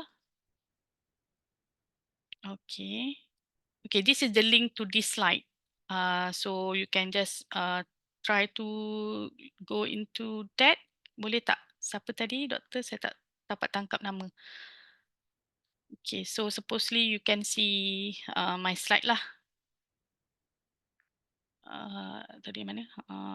Okay, kalau tak sempat habis pun, you still have the access to the slide and then you can go through by yourself. Okay, boleh, Dr. Nurul. Thank you. All right, thank you. Okay, so this is welcoming ambience. Bagi welcoming ambience. So basically, you need to think if let's say you are, especially if you are creating an online courses, so you might not be there in front of your student to go through the descriptions, introductions, the learning outcomes. Okay, so you can have this displayed on the first part of your course. Okay, I will show examples, the real examples later. The second one is course information. So you can list down all of your information there. It can be your name as well, some introduction of yourself. I think better because you can also include your contact details if the student wants to contact you asking more information about the course. Okay, and then this it's like our course syllabus. Every semester, early semester, we give our course syllabus to our students. So this is also the same. And then I want to highlight this one. Learning schedule and interaction activities, because if you are doing blended learning, so you need to have a schedule when you want to meet the student, let's say face to face physically, or you want to meet them online, or there are asynchronous activities that they need to complete. So this is very important if you have that kind of delivery mode, learning schedule and interaction activities. Right now, although I think this is my personal what you call task to do every single semester, although I'm not teaching a micro-credential course, but I always create a one class planning that I shared with my student, and that is editable on my site. So whenever I have some emergency or whatever, so I can update that so they can see what's happening on that particular date and day. So that can be also be implemented in micro-credential course. Okay, this is instructor information as what I mentioned. Include your name and your email address, okay, at least. And also your picture so that they can, oh, this is my lecturer. Or else, if you don't have any video, they couldn't actually visualize who is actually my instructor. So some of us likes to create video as well for to introduce ourselves, so we can also include them here.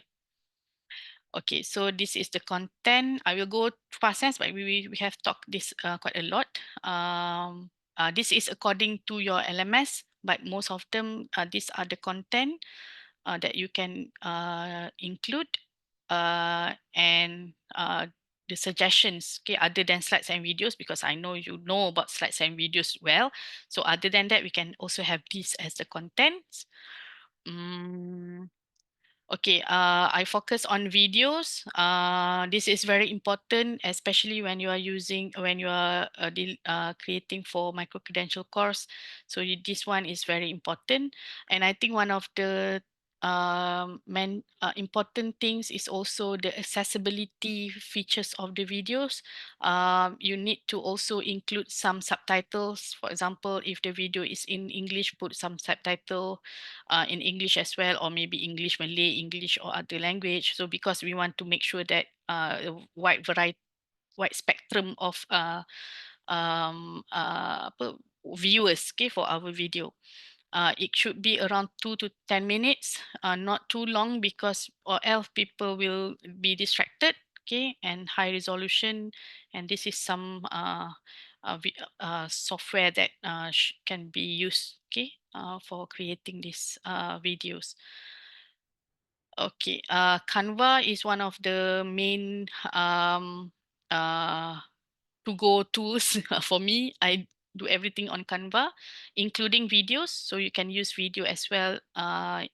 You can create video using Canva. And I think this is a well-known application, so I don't need to explain more. But make sure, don't forget, if you are an academician in Malaysian institutions, we have free education account for that. So use that maximally lah. Okay, ni bukan Padlet. Okay. And then slides. As what I've mentioned, please try to make a more complete slide, comprehensive and concise slide compared to the slide that you are using when you are teaching the student face to face, because as what I mentioned, point form sometimes is not very enough, okay, especially when students are learning new things, new knowledge. So they might need to go to other pages ke, other websites ke, to know more about the knowledge. So it will be taking more time. Break down information to smaller, more digestible pieces. So I think that is understandable lah. Okay, so you can also input a slide for memory recap. Okay, because you never know when was the last time the students actually go through the course. Because when we are offering the course, it can be last 2 weeks they have completed topic 2 and topic 3 maybe next week or next 2 weeks. So they might be along the way the knowledge might be forgotten. Okay, so try to include memory recap slide in each of the new topic slides. This is suggestions, yeah. Tak semestinya ada lah. Okay, so okay, I think I should share oh, not this one. Putramuk. Okay.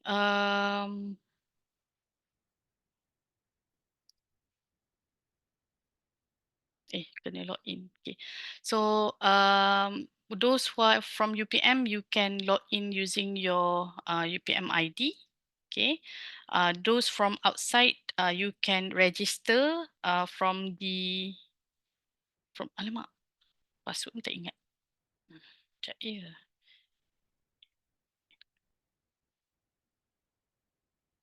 You can register and you will get the access to this platform as well, because this is not our normal student LMS. This is MOOC platform, so it's open to everybody, so you can get register and get the access.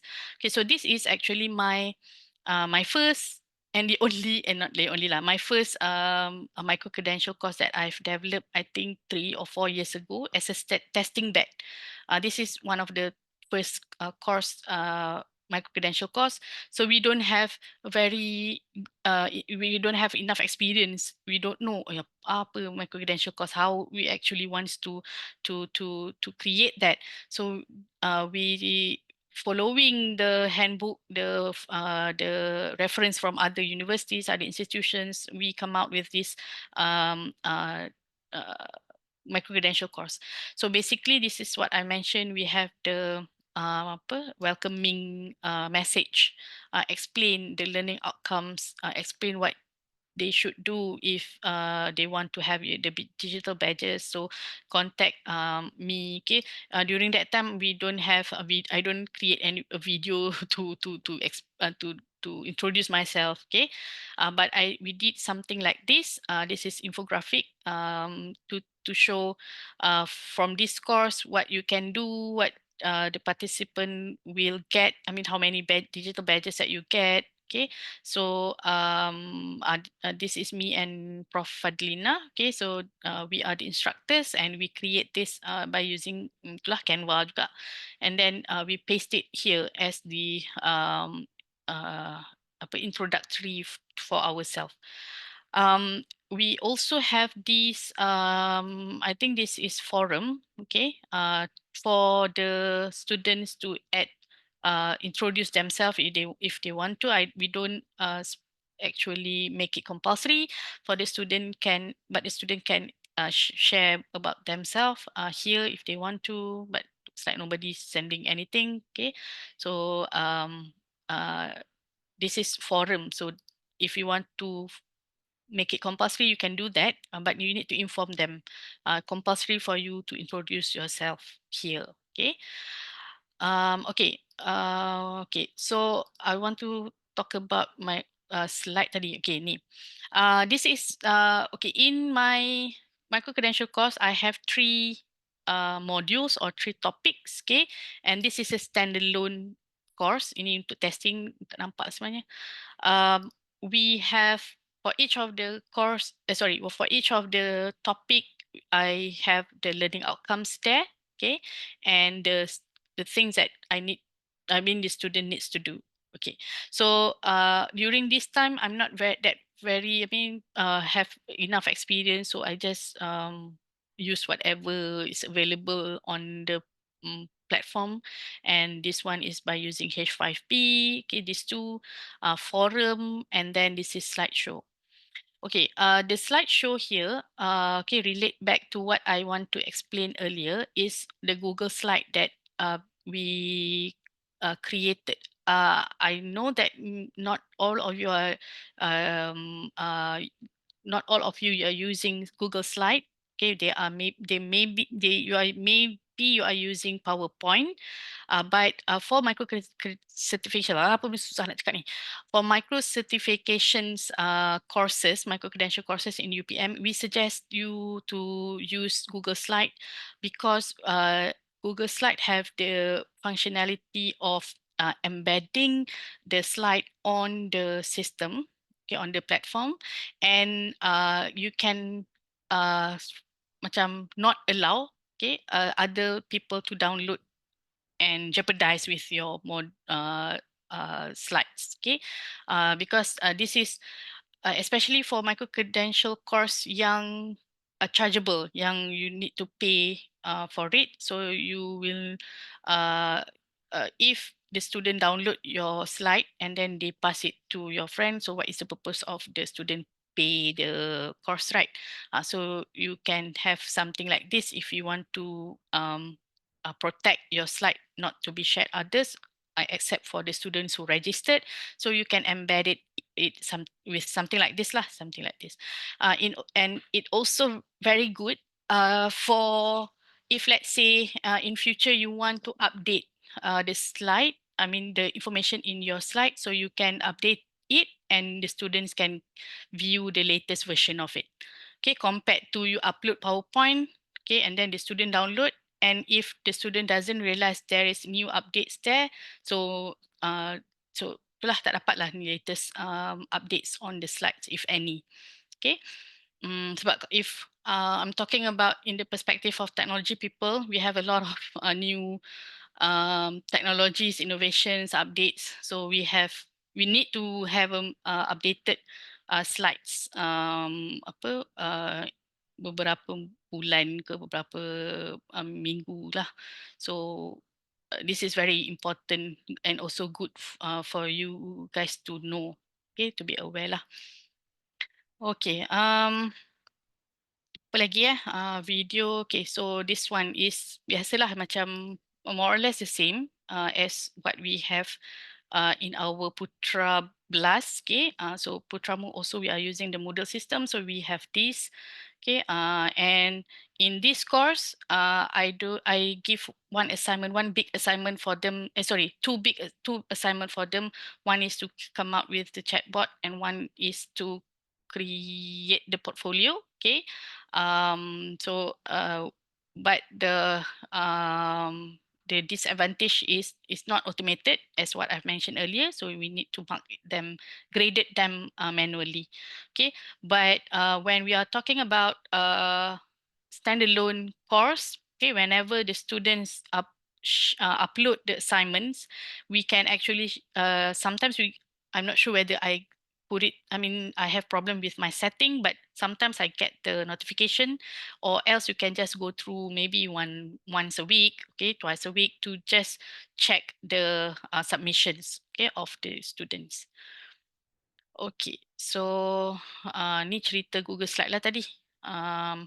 PDF, yes, we have PDF a lot. We upload them a lot, okay, but make sure you also give instructions along with your PDF, what the student needs to do once they have received that file. Okay, so this is very important. Activities, we have a lot of activities and it's actually dependent on your learning management system. Okay, so if you have Moodle, okay, so you can have the same activities that what I will be sharing, but not every institution have H5P interactive. I know UNIMAS right? UMS tak ada lagi some last time I heard that. So it might be a little bit different lah from each of the institutions. But basically, just be aware that we have two different kind of activities for synchronous and also for asynchronous. So you need to choose wisely which one is the suitable for both learning mode. Okay, Moodle, I think I have shown you example of it. It is actually being suggested to have at least one forum in one micro-credential course, because that is the only place that can be the student can interact with each other. Okay, because once they registered to your course, they could not see other friends that is registered. You as an instructor, you can see all the students, but not students and students. So how they want to, especially when we are talking about online certification kan, yang tak pernah jumpa yang public. So this can be one of the place for them to, maybe let's say they need to have a group, katalah ada group discussion, group work. So how they want to communicate, this is the starting place where they can actually collaborate and talk to each other. Okay, so this is what I mentioned, gamification. In UPM, Putra MOOC, Putra Blast, we have this H5P. It's very easy because we need to create the material questions and then upload it in H5P, choose the suitable activities that you want to have, and you will get a very nice interface such as this. Okay, so this is, I think, up till now is free functions. So but the IT department needs to install it in the institution server, something like that, and then you can just use it. Okay, this is this is also H5P, okay, but okay, I want to highlight this one. So terlupa pula. I want to highlight the needs to provide instructions, and also why you need to have this kind of simple games. Okay, for example, oh lah, ni cari perkataan. Why we need that? So, so you want to explain, okay, to give explanation to the student what is actually the learning outcome from these specific activities. Okay, maybe you want to highlight these are the most important terminologies that you will be using throughout of the semesters, for example. So this is one of the activities that you can share. So you need to explain a little bit, okay, in terms in text format, something like this lah. Okay. Okay, H5P interactive video. I'm not sure what is your experience, my friend from UPM, in H5P, but please use that because it's very easy and interesting. So the student can have many kinds of activities in your course. Okay, not only activities like because okay, one of the excited macam mana nak cerita, one of the best part of H5P is because it's being linked directly to the our platform, our Moodle. Okay, if let's say you are using Kahoot, for example, quizzes, because they are actually third-party applications outside of Moodle, so you can only share them by share using URL or link in your Putra Blast or Putra MOOC. Okay, so in your courses lah. So that one is not can't be considered as activities, only can be considered as content because it's URL. So we relate back to our categorizations of the kandungan content, activities and assessment. So when you share the link, although it's an activity, but in the system is being categorized as URL under the content. So you're actually not completing the requirements of the courses. Okay, so try to use this H5P. Okay, although we have a lot of other functions in Moodle, but you can find this is quite interesting functions as well. Okay. For example, okay, ada tak masa? Okay, 11:30. So for example, this is a video. The video is actually a normal video from YouTube, okay, but we add in H5P functions, and you can see there are additional dots dots here. What happened to my point? Oh, because it's video. See, okay, dots here. So these are actually pop-up quizzes, okay, that you can include in your video. Okay, so the students are not actually watching normal video from A to Z, but they have interactive in quizzes or something in between of the videos. So I will play the video with all of you. Hope you can see. I don't think there is music or sound. Okay, I will play it. Okay, tak ada kot. Tak apalah. Okay, so if you can see, dia akan ada pause there. Okay, ada multiple choice quiz. Okay. Okay, and then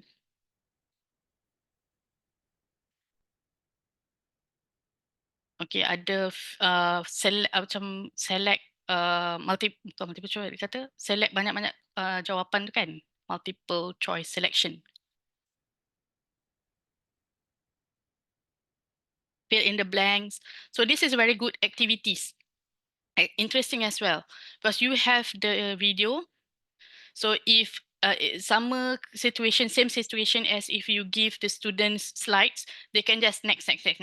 So same situation if you give them videos, they can just from minute 0, second 0 until the end of the video. They actually not watching. Okay, so this can be can be integrated in your video, the interactivity, so you can have what do you call better interactions lah, okay, with the videos. Okay, this is the questions that being questioned in the video just now. Okay, so I actually I forgot whether this question can be recorded in the Putra Blast. Kan we have the apa record tu kan, markah record tu. I'm not sure whether this being pumped automatically in the question in the markah or not, but I don't think it can. But more or less, this is not an assessment or assignment. So this is only for activities. So sometimes you don't need to capture the student's answer, but for the student, they might re repeat again the question so that they can get higher marks. Okay, in many attempts.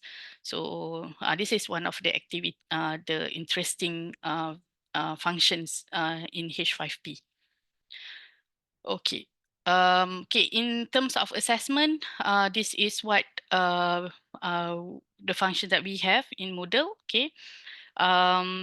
So it's either assessment for learning, okay, for reinforcement, and it can be assessment of learning. Okay, but for micro-credential, it need to be at least one assessment of learning where we need to measure the learner achievement so that once they achieve the learning outcomes, they can get the badges and they can get the certifications of the micro-credentials. So this is, you need to think and plan carefully how you want to come up with this assessment. Okay, this is example of quiz of Moodle functions. So you will have this. You can actually include the quizzes earlier, okay, and then they will generate, pull the questions and answers and they will display in this manner. Okay. Assignments, I think all of us have experience in using this. Okay, and then feedback.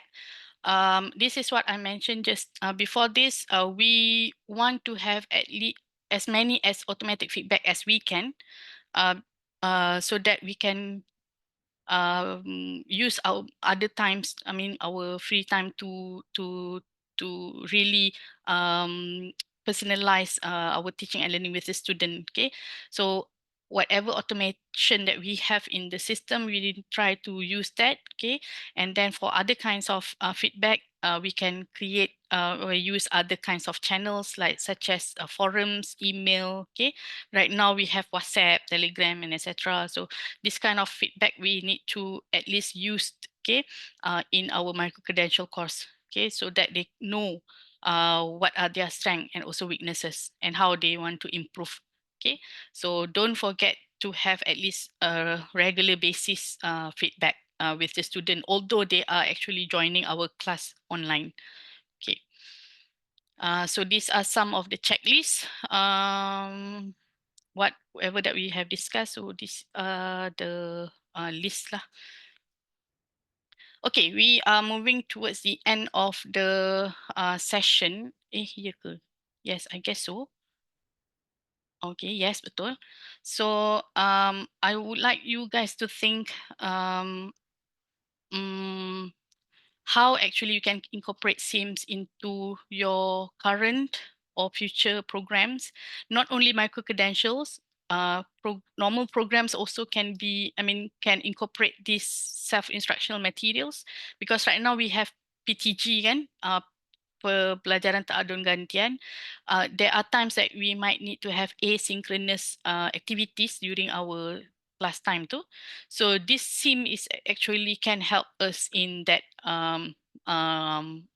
asynchronous time or sessions. So how you can incorporate them, so you can think back what are the steps that you can take based on your what delivery mode that you choose. And then what challenges might you face in designing SIMs for micro-credentials and how can you address them effectively? We have come up, we have many experience and challenges as well. If let's say people, I think the most important one until now is people from non-technology might have a delay or maybe challenges in developing some of the materials, video ke animation, that's what I mentioned. So this might be challenges to some of you in creating the Sims. So we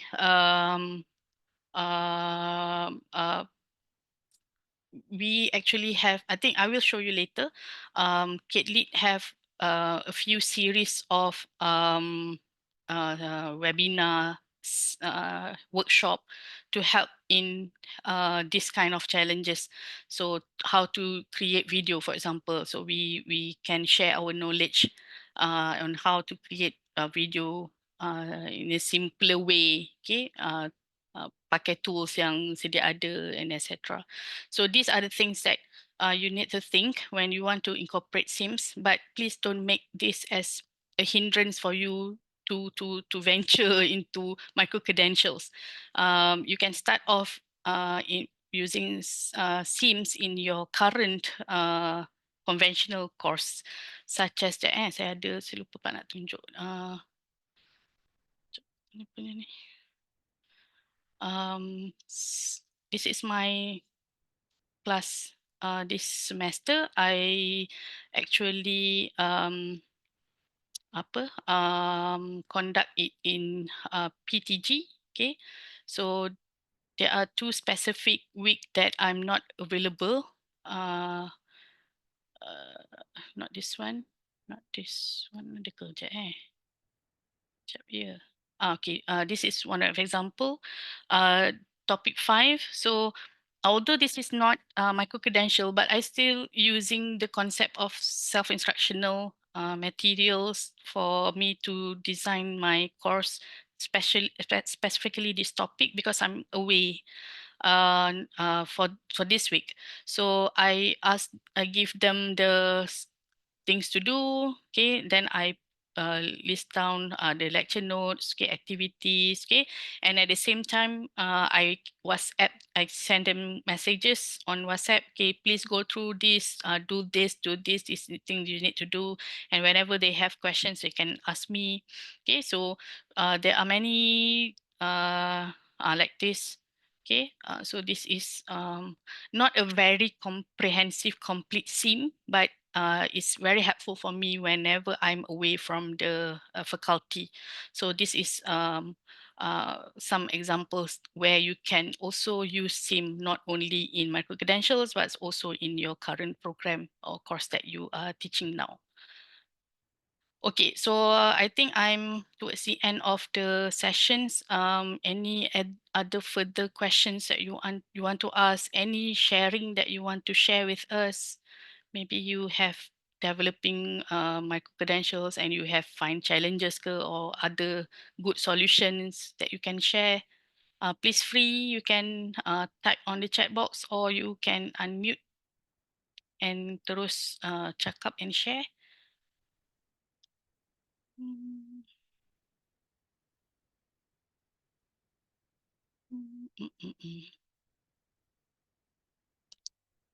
Okay, ada tak nak tanya apa-apa? I don't. Oh, sekejap saya lupa. I Dr. will. Nurul, kalau Yeah, okay. saya sorry lah saya banyak bertanya kan. Tak apa, tak apa. Sebab my project banyak due ni kena kejar dengan TD kan. So Okay. nak because I was like the mental block for me is that I reckon all this while is that you have to, for the micro-credential, you have to create a video for the whole like let's say I have 3 modules, right? For one micro-credential. So all this while I thought that all the 3 modules have to be a video recorded with all the script and all that. It's not necessary that. Am I right? Okay. There are many school of thoughts. Kalau ikutkan definition of self-instructional materials, it does not necessarily to be videos for all of the modules. Okay, but I have the experience of there are certain assessor or evaluators that are certain person that actually prefer to have videos in each of the modules. Topik, kalau ada 3 topik, 3 videos. Okay, why? Because I think maybe there are true as well. We usually we tend to understand more if you hear, see, and also watch some videos or something. So many kinds of senses is being open. I think that is why some of the people think that videos is compulsory to be included. But if you have time, if you have the capacity to do that, yes, you should do that. But I understand that some people have challenges, limitations in terms of developing video. Bukan senang nak develop video kan. Kena put focus kat banyak. Lepas tu kalau tak plan, alamak salah, kena ubah lagi. So it took time. So if you have the capacity to do that, yes, go for it. I think most of people actually prefer video compared to normal yang dia panggil typical notes materials lah, like slide, tak ada pengenalan kan. Maybe sebab mungkin slide dia too brief. Bila too brief, student could not get what the niche of the topic ke. So itu yang they think video is compulsory. Sebab video, bila kita video tu kan kita bebel cakap kan. So it can be that views lah. But itulah saya kata memang banyak macam-macam pendapat. Okay. So if you have a video, you still have to come up with your notes, right? Usually when you have video, you will start with notes. Your notes will be converted to video. Okay. So Alright. you don't Okay. stop at only slides or notes. You will extend Okay. from the notes, you actually explaining the notes into videos. That is what Understood. we always do. We don't create another video yang with new storyline whatsoever. No, we are actually taking our slide, our PowerPoint slide ke Google Slides too, and then we make it as a video with us explaining. Maybe they prefer to see our face explaining the macam conventional class. Maybe macam tu, and then in maybe dekat tengah-tengah the video tu mungkin boleh masukkan other videos atau screenshots of other websites for example. So not necessary to create another video yang with new storyline ke storyboard ke. If let's say like my subject is actually on website management, because on for food promotion, electronic marketing actually. So if I already assign like for my students to create short videos, right? Like say how to register Wix.com for instance, and then how to upload the pictures and all that, and that is part of the topic that I covered for the micro-credential. Can I use that video in my micro-credential? Did your student give consent? Consent sebab they are the authors, they are the developers. Kalau if they are actually creating their own without any other reference ke materials from other people, they are creating their own, they are the author. So if they gave you consent, so selalunya whatever assignment yang dalam UPM will belongs to UPM. Yes. So kiranya macam belongs to you lah. Can accuse lah. Yes. I think that is one of the terms where we call as co-design, co-creation of knowledge. Because sometimes when we want to create materials, kadang-kadang kita tak nak short sendiri. We want to know what the students like. So there are terms called co-creation of materials, teaching materials with the student. So student and instructor sit down together creating materials. So there are actually terms for that, ataupun memang ada orang yang memang following that route. Alright. Thanks a lot, Doctor. Okay, I thank appreciate you. so much. Okay, thank you so much. Okay, I want to promote promote on behalf of CADe, because as what you are aware, this is 2025 already. Kita ada banyak lagi series of webinars, seminar and also workshops on micro-credentials and also other things. So the one in blue are all micro-credentials. So for example, yang nombor 13 Mac tu specifically focusing on developing interactive teaching videos. So you can actually try to join them in each of the seminar if you want to know more about how to develop the materials. So I think CADe-Lead has a very good apa panggil bukanlah backup, dia banyak bantu kita and also to help us to have this kind of short workshop webinars, and we can come and also join that webinars and develop our materials ataupun whatever that they are offering. So ini untuk bulan sampai bulan itulah, sebab banyak lagi, sebab saya rasa kalau untuk nak cerita semua pada satu hari tak cukup, and then for each of the development of material so memang perlu hands on. So this is very good place lah to go for this webinars. Ke workshop, better workshop. I think webinar susah juga tu. Macam ni lah, senyap je kan, tak tahu. Alright. Okay, I think that's all from me. If no other questions, so thank you so much. If you want to contact me, if my email is Nurul Amelina. I will write it in the slides as well. Later you can take that. Nurul Amelina at UPM. So before I'm ending the session, thank you so much. I'm so sorry if you don't get all the information that you needed from these sessions, although it's 3 hours, and hope to see you and hope you can venture to the micro-credential certifications soon. Okay, so thank you so much.